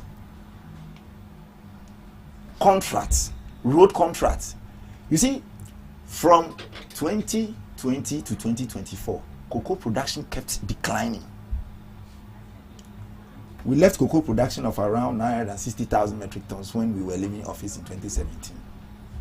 When Akufo-Addo came, it reduced to a certain point, and then in 2020, 2021, it went up to about 1 million metric tons. 2022 coming, it kept decreasing. Reuters brought out a report showing why and how our cocoa sector is not producing. It's not producing. A sector that is unable to produce. Why do you go for loans to construct roads? Who does that? An institution that you cannot make profit. You are a producer, you cannot produce, and you are going for loans to construct roads, not to even revamp the sector. It is for a fact that Cocoa Board went for $350 million for rehabilitation, because at a point in time, about 40% of our cocoa farms has been devastated by the swollen shoot disease, which became a contributing factor as of why the cocoa sector was not generating enough revenue. And then Galamsey also came in. When licenses were being issued to licensed miners, and for that matter, farmers wanted to make profit. So they decided to sell their farmlands to Galamseyers to mine. All these people got documents from government institutions and subsequently started mining. And our cocoa sector started declining in production. So a sector that is declining in production, how do you expect the sector to make profit? So is it the farmers that are not producing, or we just don't have... One, Galamsey has destroyed our lands. Okay. And then two, the cocoa sector has been attacked by the swollen shoot disease, the cocoa farms. About 156,400 hectares of cocoa farms has been attacked by the swollen shoot disease. Government went for a loan, $350 million US to rehabilitate these affected farms. And as of 2024, only 40,000 hectares of those land were able to be recovered. Yes. Meanwhile, the $350 million US is gone. Do you get my point? Yes. Due to the prudent administration of the NDC, we came to meet a total debt of around 32 billion Ghana cedis. Today, it has reduced to about 21 billion Ghana cedis, which means the current administration is doing something that we have to commend them. You see, at this point, what we have to do is to educate the cocoa farmers who caused the situation. If there was somebody who got the opportunity to put cocoa board in a very good shape, it was the NPP. Do you know why? In 2024, you see, let me give you a gist about the determinants of the price of cocoa. You have 1 minute left. Let me give you see, we have some factors that determines the price of cocoa. One, exchange rate. Two, the FOB price. FOB means free on board. It is a I don't know. Yeah, you are a good procurement person. Do you understand? And then loan and other things. So that is how the price of cocoa is determined.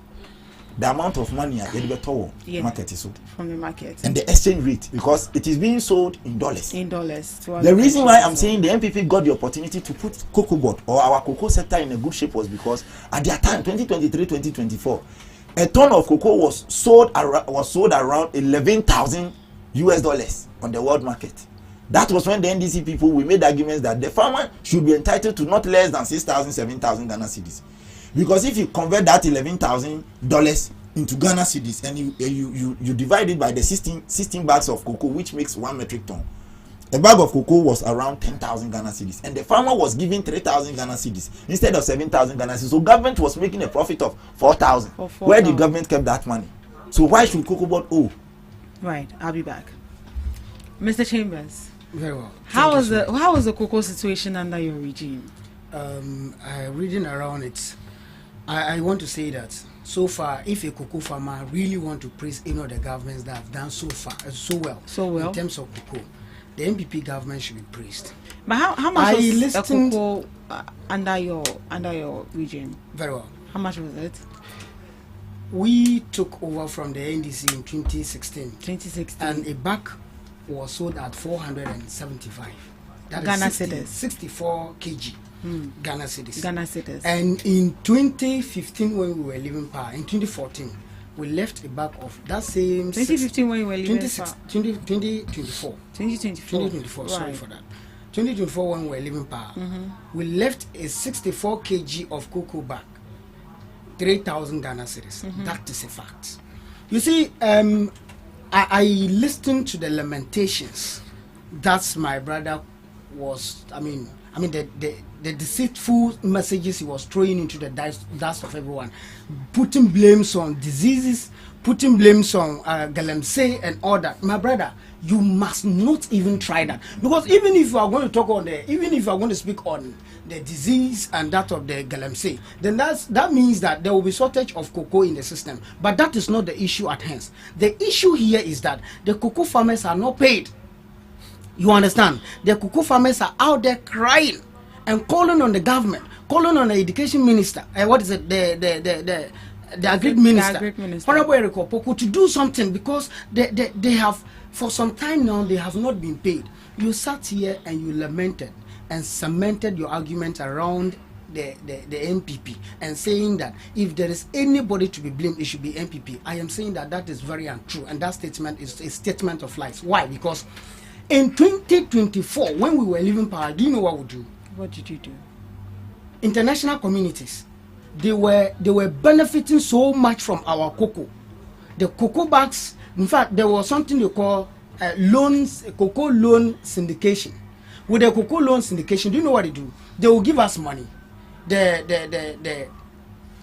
The international communities will buy cocoa at a very low price. They will give us some money in advance. And when you harvest your cocoa, they will now come and top some money up. And do you know the profit they were making? They were making 8% profit from the cocoa syndication. It was Dr. Brian Achampon, in his leadership as Agric Minister, decided to end the loan syndication, which he knows. And ending the cocoa loan syndication means every year we were supposed to record an amount of 150 million Ghana cedis as profit.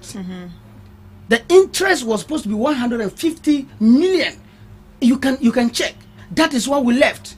No doubt about it that there were some kind of debt in the cocoa sector. But I'm saying that Dr. Brian Achampon amended all the policies. And that was how comes we had the big shift in this country. The big shift under cocoa was a practical and a policy by the NPP government to end the cocoa syndication that lasted for 32 years in in this country.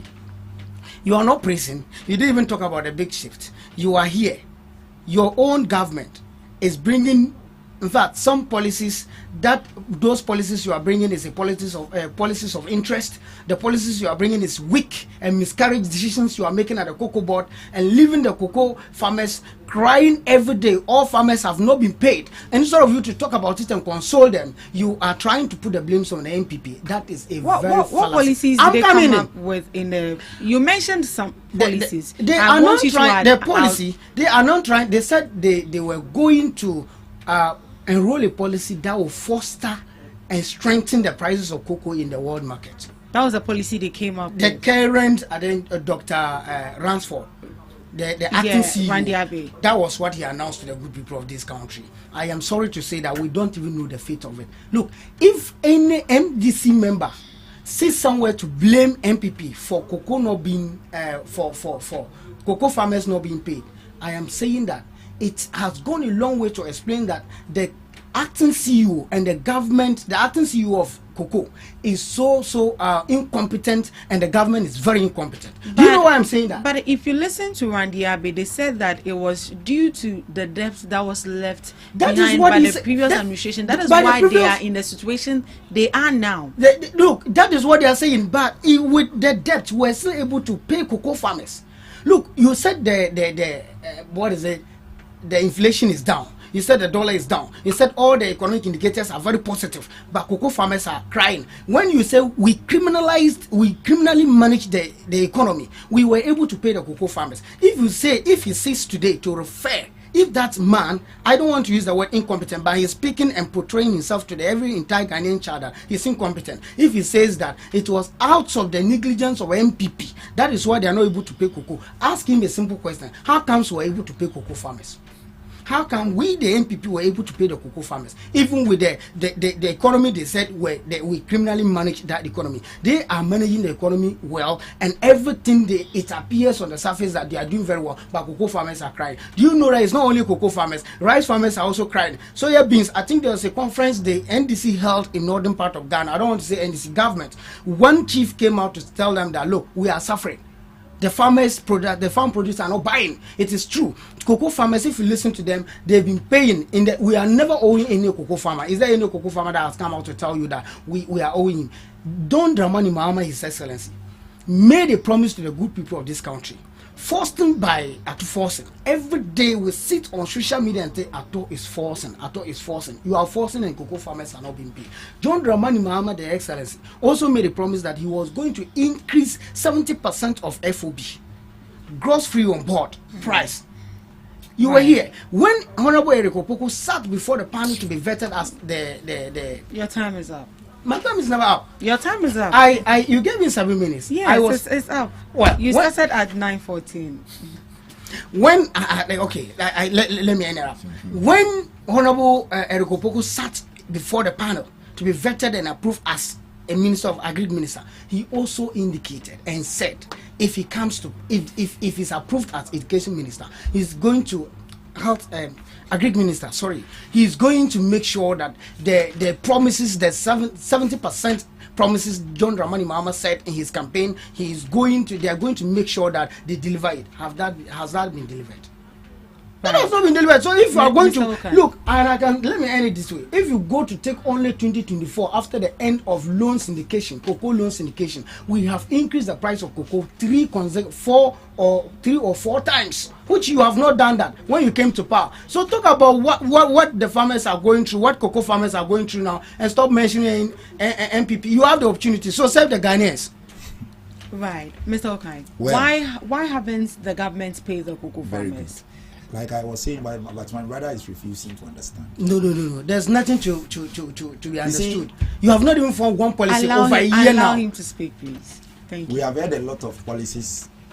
We have heard a lot of social interventions, so-called social interventions from MPP. Which of them has been able to yield the Ghanaian people a positive result? Big shifts. Which of them has been able to yield the Ghanaian people a positive result? You see, what I was trying to say is that Cocoa Board is an institution. If you bring it to our normal business terms, I'll say that Cocoa Board is a middleman. Cocoa Board will buy the cocoa from the farmer and then it will go and sell it on the international market. Like my brother is saying, Cocoa Board does not determine the price of cocoa. The price of cocoa is normally decided by the International Chamber of Commerce.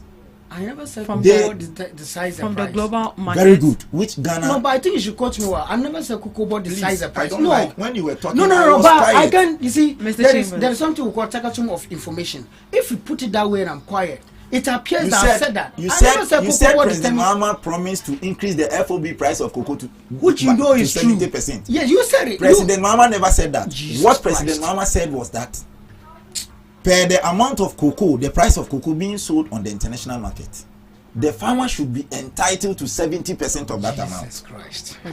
That is what President Mahama said. If you have any evidence, you can bring it out for us to read. You see, the gendarmerie should stop. At this point in time, the only responsibility we have as party communicators or as party people is to tell the Ghanaian people the truth. Yeah. You see, you can't lie. Maybe the majority of your delegates who are with JHS certificate will believe what you are saying. But we, the majority, we, the NDC people, that the majority of us. I have the evidence here. Please, Ghana Web. I have the evidence. Don't go further. Let me read it. Let me read it. President John Dramani Mahama, as of 2025 through 2026, has committed to ensuring cocoa farmers receive at least 70% of the international free on board price to improve livelihood. Don't sit here. So what? Listen. I don't like interjection. Please, no. When you said I should read something, let me use. Right, let me justify myself. Right. What is it? He wants to make it look nice. Mr. Chambers, when is your time? I didn't talk. Why? Listen, what I'm trying to say is that President Mahama does not determine the price of cocoa. He said it. You should please keep quiet. I'm not going to keep quiet. Don't interject. Mr. Chambers. When you were talking, I was quiet. Those that I think I have to respond, I wrote them. So if you think you have something to respond, you can write them somewhere. Go on. Simple as that. Go on with the last. So President Mahama promised the people of Ghana that based on the amount of money or based on the amount of price of cocoa on the international market, the farmer must be entitled to 70% of that money. The free on board price of cocoa is not determined by President Mahama. In fact, it is not determined by Ghana. The International Chamber of Commerce, they decide the amount we should sell a ton of cocoa on the international market. So when we sell our cocoa on the international market, what President Mahama is saying is that when we bring that money to Ghana, the farmer must be entitled to 30% of that money. 70% of that money. Right. Now, what it means is that when I go on the international market and cocoa is being sold at 10 cedis, when I come, you the farmer, you are entitled to 7 cedis. Yeah, 7 That is the meaning. So any amount, whether small or big, when you go onto the international market and you come, the farmer must be entitled to what? 70% of that money. And that is why I said the MPP had a clear opportunity to transform our cocoa sector, because at their time, the price of cocoa on the international market raised to about 11,000 metric tons, $11,000 per metric tons. And if you convert that money into Ghana cedis, a bag of cocoa was supposed to be sold around 10,000, and yet they were giving the farmers 3,000. So the remaining 4,000, where did you keep those monies? Apart from that, you were taking loans. Where does Cocoa Board get money to buy cocoa? Either government allocations, they go for loan from banks. And today, the board that is going for loans is owing. So which bank will be willing to give the board money to go and buy the cocoa from the farmer? Right. And that is where the NPP blaming come in. Right. Do you get my point? So how does the government sort this issue out? Now the government is now initiating policies. Today we have reformed the system. We have introduced a lot of reforms. The debt of Cocoa Board has reduced from 32 billion to about 21 billion Ghana cedis. If you check, it is there. We are putting up mechanisms to get other avenues where government can get money from, because you can't go for loan and then bring it to consume, and then when you go, the lender will still give you another money. Right. So on the issue of loan, the cocoa payment crisis deepened as a result of the absence of syndicated loans hampers, and this is what they used to, that gave them the ability to pay the farmers. Do you think it was a mistake even withdrawing from that syndicated loans? Look, the fact of the matter is that the amount of Cocoa Board road contracts that they signed was the exact amount of syndicated loan the NPP administration went for in the name of cocoa. So if you have gone for loan and you are using the loans to construct roads, which will not benefit the Cocoa Board directly, how do you expect the Cocoa Board to make profit to be able to be buying the cocoa? Right. And we have something called forward sales. You go and take the money and then you promise the buyer that when I produce, I'll come and give you what? Your goods.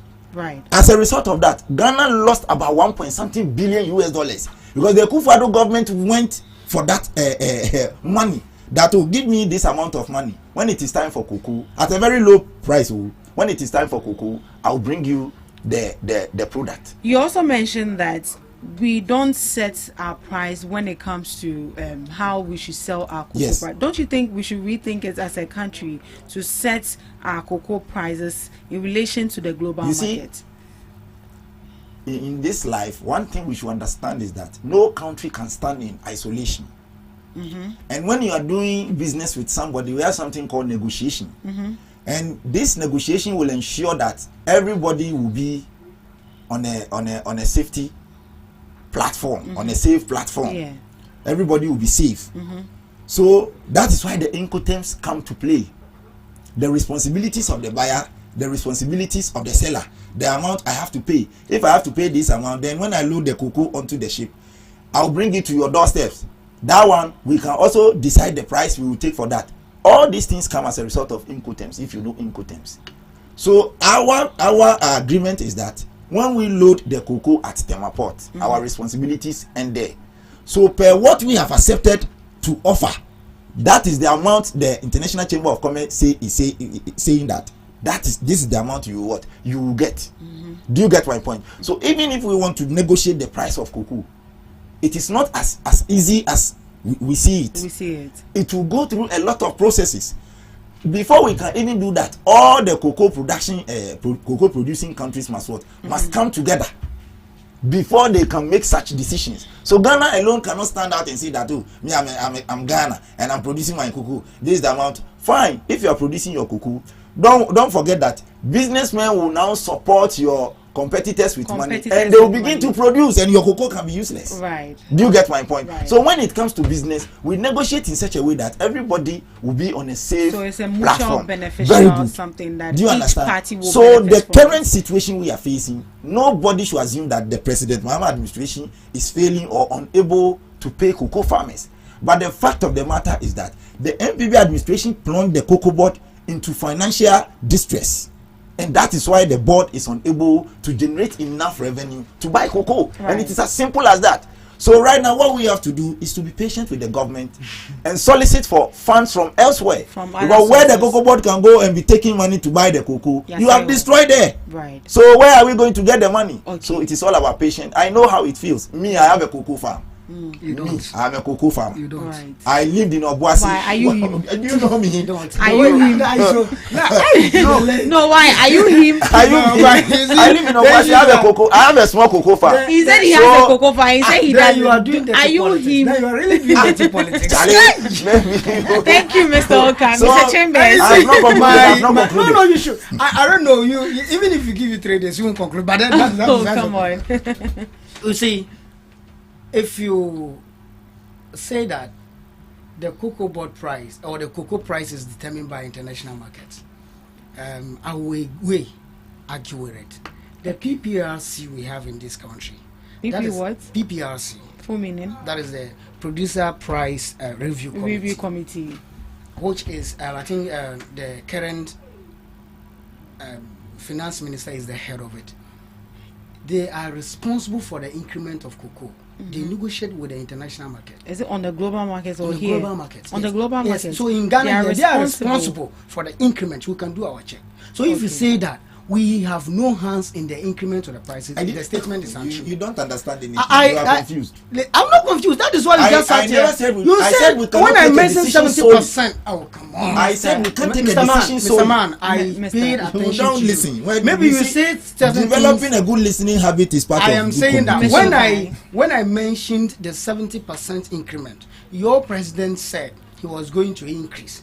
You sat here and said it would determine, that increment will be determined by the. I didn't say that, my friend. What did you say? Don't misquote me. No, what did you say? I said President Mahama said the amount, the price of cocoa on the international market, when we go and sell and we come, the farmer will be entitled to 70% of that amount.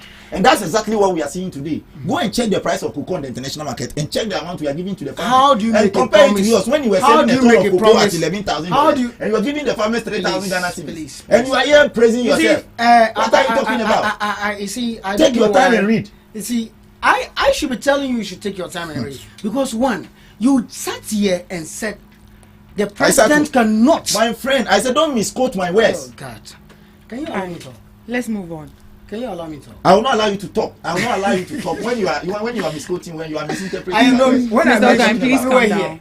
When I mentioned the 70%, you want to correct him. Let him understand that what I haven't said. I've repeated this thing more than 3 times. I said the President John Dramani Mahama, the Finance Minister, Honorable Eric Opoko, they all mentioned and agreed that they were going to increase cocoa farmers free on board. That is the free on board, the FOB price, 70%. You said they cannot determine. You told us that they cannot. Government does not determine the free on board price. See, so let me. And I said, you don't understand. If you don't understand, say I don't understand. Don't talk about it. You can move on. If I ask you to talk about the PPLC now, you are going to land at the end of the day the engagement and the increments of the cocoa prices. Then there's no need for that body to even exist. There's no need for that body to even exist. You are with the phone, sort of you to do your research. You just want to make your life stand. Mr. Chambers, let's proceed. Okay, so I think clearly if one has painted a picture to look like the government has no hands in the increment of cocoa prices, it's appalling. That statement is very untrue. The government has hands in it. How do you go about to promise someone when you cannot determine the price of what or the outcome of the unit price of what you are going to sell? If you have promised 70% and you are coming back to tell us, you have trained your communicators to tell us that in the global market it is not so that way. What is bought at the global market, the cocoa price in the global market will not agree with the 70%. Why in the first place do you promise the people when you don't actually know what was going to be the market price of the cocoa? You understand? So I think the best thing you should do is to declare to the farmers that, look, we are sorry. All our fake promises was just as a result of the fact that we want to get votes. All our fake promises. And you see, why the cocoa farmers are also crying today is that you are on social media everywhere saying that there's money in the system. Everybody is free. Everyone is enjoying. I am telling you, the people are not being paid. Where is the money? Why are you still keeping the money? Why will you have to come here and lament, sing and praise yourself when you are deceiving us, that when you are telling us that on paper inflation is 3.8, but the ordinary Ghanaian, ordinary cocoa farmer is still suffering? Two, you just sat here and said The NDC just sat here. My friend, I don't like that. Yeah, whether you like it or not, you use such statement here. I don't have problem with drawing. You use that statement here. Please, can you allow me to look? The cocoa loan syndication was one of the best decisions the NPP has taken. That's the big shift. Now you are trying to overturn and go and. What did you use the money for? Why is Cocoa Board owing? Do you know how much? But are you aware that Cocoa Board is owing 32 billion? Listen. No. Answer that. Are you aware that Cocoa Board is owing? Despite you are saying all if the you want the conversation, if you want the owing? conversations to be between us, so shall it be. Please, I think your approach to certain matters should be cultured, so that we can have this conversation. Yes. So your pathing and all that, it doesn't equal well. So I want to draw attention to that. Anyways, I don't go down to that. So I'm saying that the cocoa. That was 2024 when we were leaving power. We ended the cocoa loan syndication. He never spoke about it, the big shift. Now ask him if they have enrolled any policy to ensure the increment of cocoa prices and to meet the demands of cocoa. Ask him, he's here. Your acting CEO is making noise on air. Instead of you here to sympathize on and to also speak to the cry of cocoa farmers, you are trying to quote figures and confuse people without any evidence. I see to you that's the more reason. Exposing you is the more reason why you don't want me to flow. Because if you have ended the cocoa syndication that lasted for 32 years, and you sit here to blame us, if we have paid cocoa farmers, you say we're borrowing, we're paying them. Now you are not borrowing. Now your inflation, you have paid all the debt. You are not detaching yourself from IMF, saying that all the economic indicators are positive. They are not paid. Farmers are not paid. Is there only cocoa farmers that are suffering? Now the cocoa farmers are trying and they are threatening that they will release their lands to galamseyers. They will turn their cocoa farms lands to rubber plantations, and some of them are even threatening, saying that they will smuggle cocoa out. And do you think they'll be wrong? I can continue farming when you take my cocoa, or when you are not engaging so much with me, I'm not getting any money. That should be the worry. So you should, as a government, you should find a way of, tackling the situation and not lamenting and still dancing. But we gave you a full more than a year now. You said you were resetting. Where is your resetting agenda? Cocoa sector, when they ask you what have you resetted at cocoa sector, what will you say? You have not resetted anything at the cocoa sector. You have not resetted anything at the cocoa sector. All that you are praising is about the inflation, and it's annoying. It's appalling. And I'm telling you, the acting CEO of cocoa is very incompetent. And as far as possible, they must change him. And also, I can say, and I can sit here and tell you that the worst performing minister is Honorable Eriko Poku. Right. The issue is already here. The crisis, we're already in the mess. What immediate steps would you suggest the government takes to sort out this issue and to pay the cocoa farmers? One, the government must fulfill the 70% promise they made to the cocoa farmers. That is a measure to solve it. That is one of the measures. Even if they cannot pay the 70%, they should let the cocoa farmers understand why they cannot pay the cocoa farmers. They can't increase the FOB of 70%. So you think they've not engaged with these people enough? Two. They should engage with them. They've not engaged with them. You listen to the TV Joy News and TV3 report. If you read it through, when they went to the cocoa areas to interview the farmers, nothing is going on. Nothing, absolutely nothing is going on. They are not even engaging with them. Did you also hear that the PRO also engaged with the cocoa board also? Did you hear that? The PRO engaged with the cocoa board, but what was the outcome? The ordinary farmer is sitting there and the PRO is engaging with you and there's no any positive outcome. That is not engagement. We want engagement with positive outcome. And so I believe that the president, the government must also, if they claim they are resetting, they must do something to reset the cocoa sector, because they are crying. My brother began by saying that he's glad by you saying cocoa is one of the backbones and not not the backbone, but one of. I am saying that cocoa is contributing largely to our economic sector in this country, and therefore the finance minister, the government entirely, must do something as far as possible.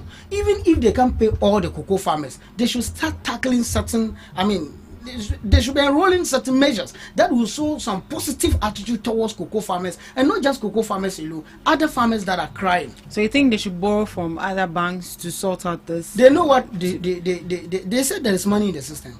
The inflation is down. They said there's money in the system. So if there's money in the system, where is the money? They should go and pay the cocoa farmers. Is that not what they say? Right. Mr. Okai.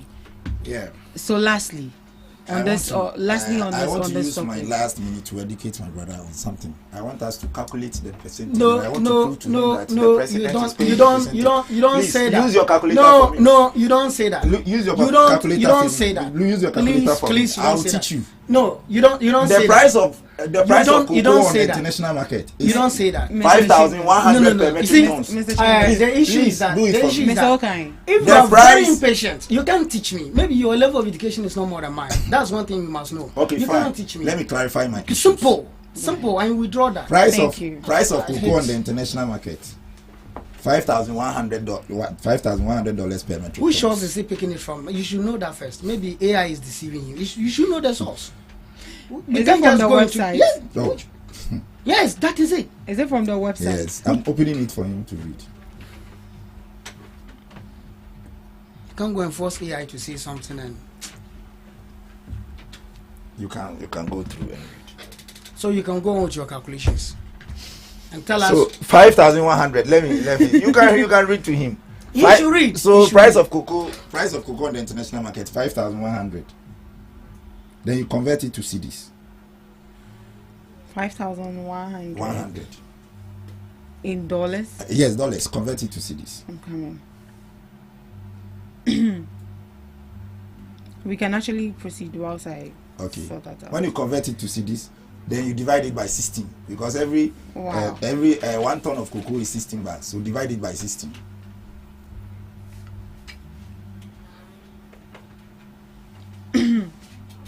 So that is 55,951.79 Ghana cedis. So divided by 16. Divided by 16.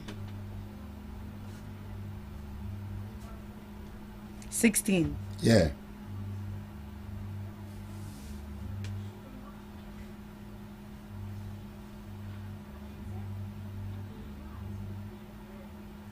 That is 3,496.9. Now, so that is the price of cocoa on the international market. On the international And today, market. what is the price of cocoa here? What is the price of cocoa? Yes, check. I want you to check from your phone. Right. The price of cocoa in Ghana. So we have now been able to ascertain the international price of cocoa. I want to prove to him that President Mama is indeed paying even more than the 70%. So the price of cocoa in Ghana currently is 3,620. Is it not more than 70% of 3,400 you read? So what is my brother saying? What is he saying? Please, you had the wrong calculation. Please. Let's look. No. If that is what, look, a very weak mathematician. I thought you were coming to do something positive. No. You don't know. Listen. Okay, Listen. Please. Nobody is a child here for you to deceive the person. My sister. If you want to go, I am telling you that your very own CEO could not even tell the Ghanaians. Look, your own that is how the price of cocoa is determined. When you get the international market price, you convert it. It is dollars, so you convert it to cedis. Because every ton of cocoa contains 16 bags, then the amount of money that has been converted into Ghana cedis, you divide it by 16, and that is the price of cocoa on the international market. And you know so that, if you want to ascertain that government is really paying the 70%, you do 70 over 100 times the amount of money, and you know as to whether government is indeed paying the 70%. Do you know that he's lying? Because so that is that. What I'm trying to tell Ghanaians is that per the amount of money or per the price of cocoa on the international market, the price government is giving them now has actually sealed the campaign promise that government is going to give the cocoa farmers 70% of the FOB price. Jesus and you can't do any calculation to dispute what I said. You just said the government never promised. Now you are agreeing. You see your jumping over issue. At time is fast spent. So, you see, are you telling me that what you just said? Are you telling me that in the global market, how the price of cocoa, a bag of cocoa here, 64 kg. It's more than, it's more pricing than the global market. When the global market equally comes to buy here and sell in the global market, you see the calculation. You are taking me somewhere. I don't no, understand that is the calculation. You are saying that they are paying the 70%. You said they are paying the 70%. It's okay. Please, let's look at our next topic. Stay on the topic. It's okay. Let's move on. Right. So this has to do with Galamsey. There's a growing public debate in Ghana about strengthening the fight against Galamsey, illegal mining, small-scale mining, by holding metropolitan, municipal, and district chief executives directly accountable for what happens in their jurisdiction. Yeah.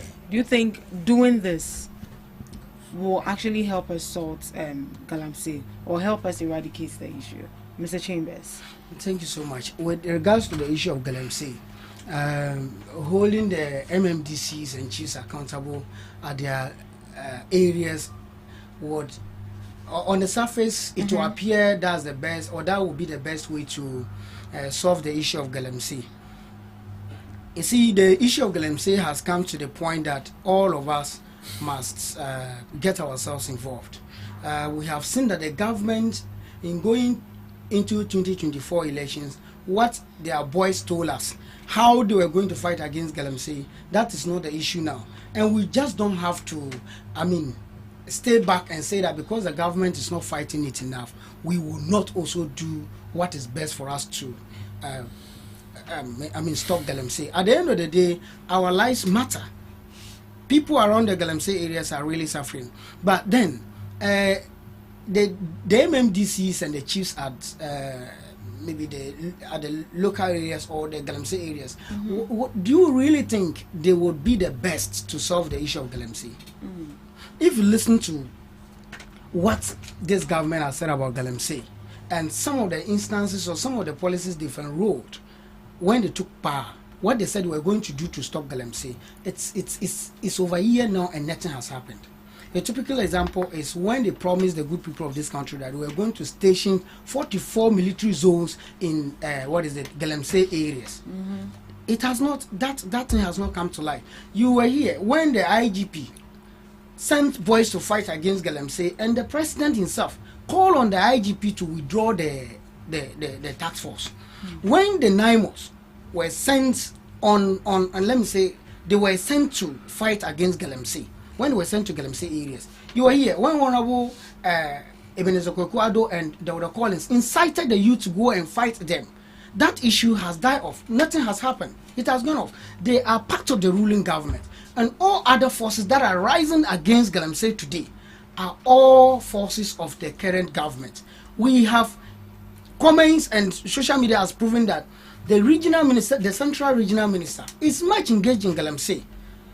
That person has not been called to order. You are non-tasking enforcing the DCs. I don't know if you have seen a post yesterday on Joy News where they were saying that some of the MMDCs are not even issuing receipts to Galamseyers. It means you have legalized it. Something that is illegal, you are issuing receipts to them. It means once you issued a receipt to someone, it means the person has transacted a clean business with you. Do you think the government is aware of all of this? All those people that are involved in it they are government officials.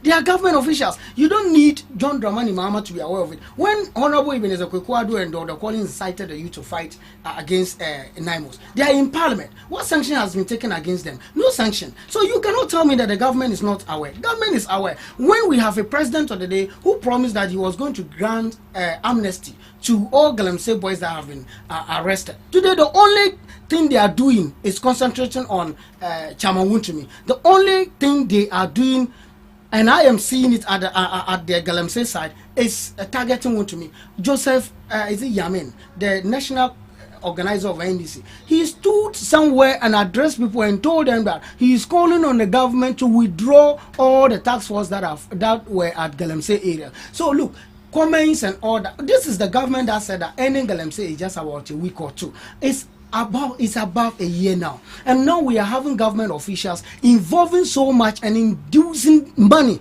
even into Galamsey. They are the backbone and promoting Galamsey. They now go to buy Galamsey directly from Galamseyers. What at all? What will be that morale that the government is fighting against Galamsey? Right, So right. I am saying that the MMD it should be part of the plans to ending Galamsey. You know, Galamsey has become an economy well or not. So you cannot talk about Galamsey without talking about the MMDC. You see, if you look at the offices of the MMDCs, the offices are there for decentralization of policies.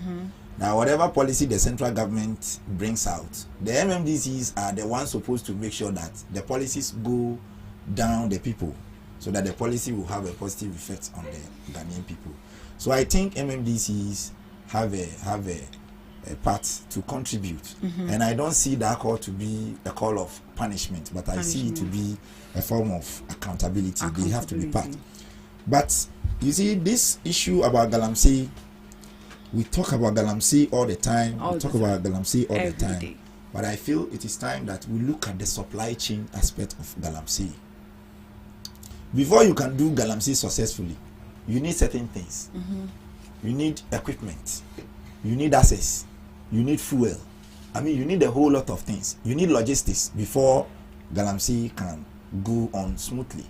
Just like my brother said, some MMDCs are issuing documents to Galamseyers. Yes, it could be that the person is a license holding miner. Maybe he needs a document from an environmental protection agency, which happens to be at the municipal assembly. When he goes there, because he is attained the highest document, nothing stops the municipal assembly from issuing such a document to the person, and then the person going to do it. So I think it is time for us to tackle Galamsey from the supply chain aspect of the activity. Where does the excavators come from? Look, we have been in this country, government have been seizing excavators. In 2017 they seized, in 2021 they seized. They are still seizing. But excavators keep coming in. In the history of Ghana, the year that Ghana has imported excavators, the highest, is 2024, when Nana Addo Dankwa Akufo-Addo was in power. Where are the excavators coming from? What are we going to use them for? What are we using these excavators for? In 2024 alone, we imported excavators more than 6.something billion Ghana cedis into this country. I'm not talking about Baku Wano, the monetary aspect of excavators we have imported. More than 6 billion in this country. So I think it is time we have to look at the logistics aspect. Because before you do a successful Galamsey, you need access to land. Who has been issuing the lands? Who has been selling the excavator? When the excavator comes to the port, who has been clearing it? Are we tracking? Because even in the supply chain, there is something called tracking and monitoring. Do we track the excavators to see what they are being used for? Well, definitely, if the person goes to buy an excavator and he's going to use it for another purpose, he may be tempted to tell lies that, I'm going to use it for a different thing. Have we been tracking these machines to ensure that what they claim they are going to use them for, they are using them for exact responsibility or the exact activity for which they have imported the machine? So I think we have to look at the supply chain aspect of the Galamsey. You see, when the supply chain is broken, then we can have the situation will come to an end. Right. But when it comes to the MMDCs, they also have a way of contributing in solving Galamsey, especially the sanitation aspect. Don't forget, President Mahama has made sanitation a KPI. All the municipal assemblies in Ghana, they have received not less than 6 to 7 million Ghana cedis in the name of sanitation. Don't forget, the sanitation ministry was scrapped. So the monies are now going directly to the municipal assemblies. So if you are a municipal chief executive and there is a water in your municipal assembly which is contaminated as part of sanitation, what are you doing about it? Right. So I think over there, the municipal chief executives have a chunk contribution they have to offer towards the fight against Galamsey. You go to some of the municipal assemblies, and then even the sanitation that has been used as a KPI, they don't have any resource to show. Right. I have evidence on my phone. I can show you one report I read from one of the municipal chief executive. He said in terms of sanitation, the only thing he has done is employing 35 sanitation task force and then dredging one gutter in his area. That is what he has done for 2025.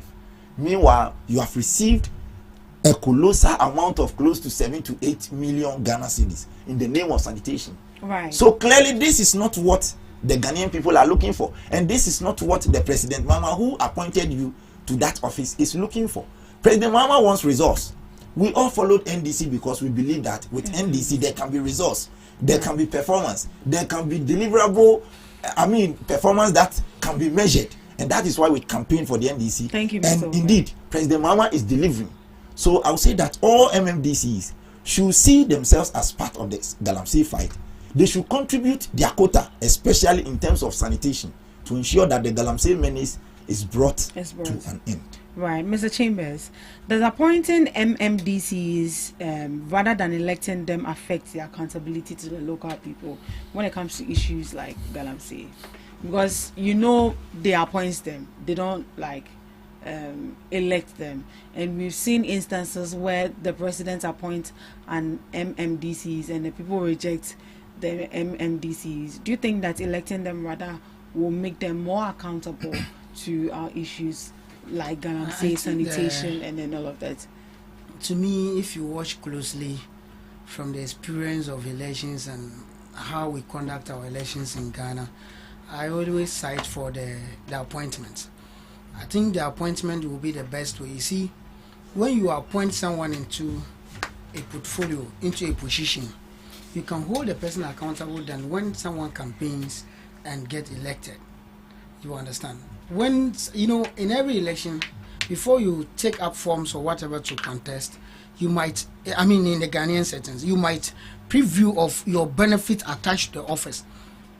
With the appointment, if someone has appointed you, it is possible that the person can fire you at all times. Therefore, you are obliged to serve the person who have appointed you. And I don't think a president will just appoint anybody all because of your personal interest. He will definitely appoint someone that you think can serve or represent you at the district level and can serve the people at the locals. So I feel that the appointment is best for us.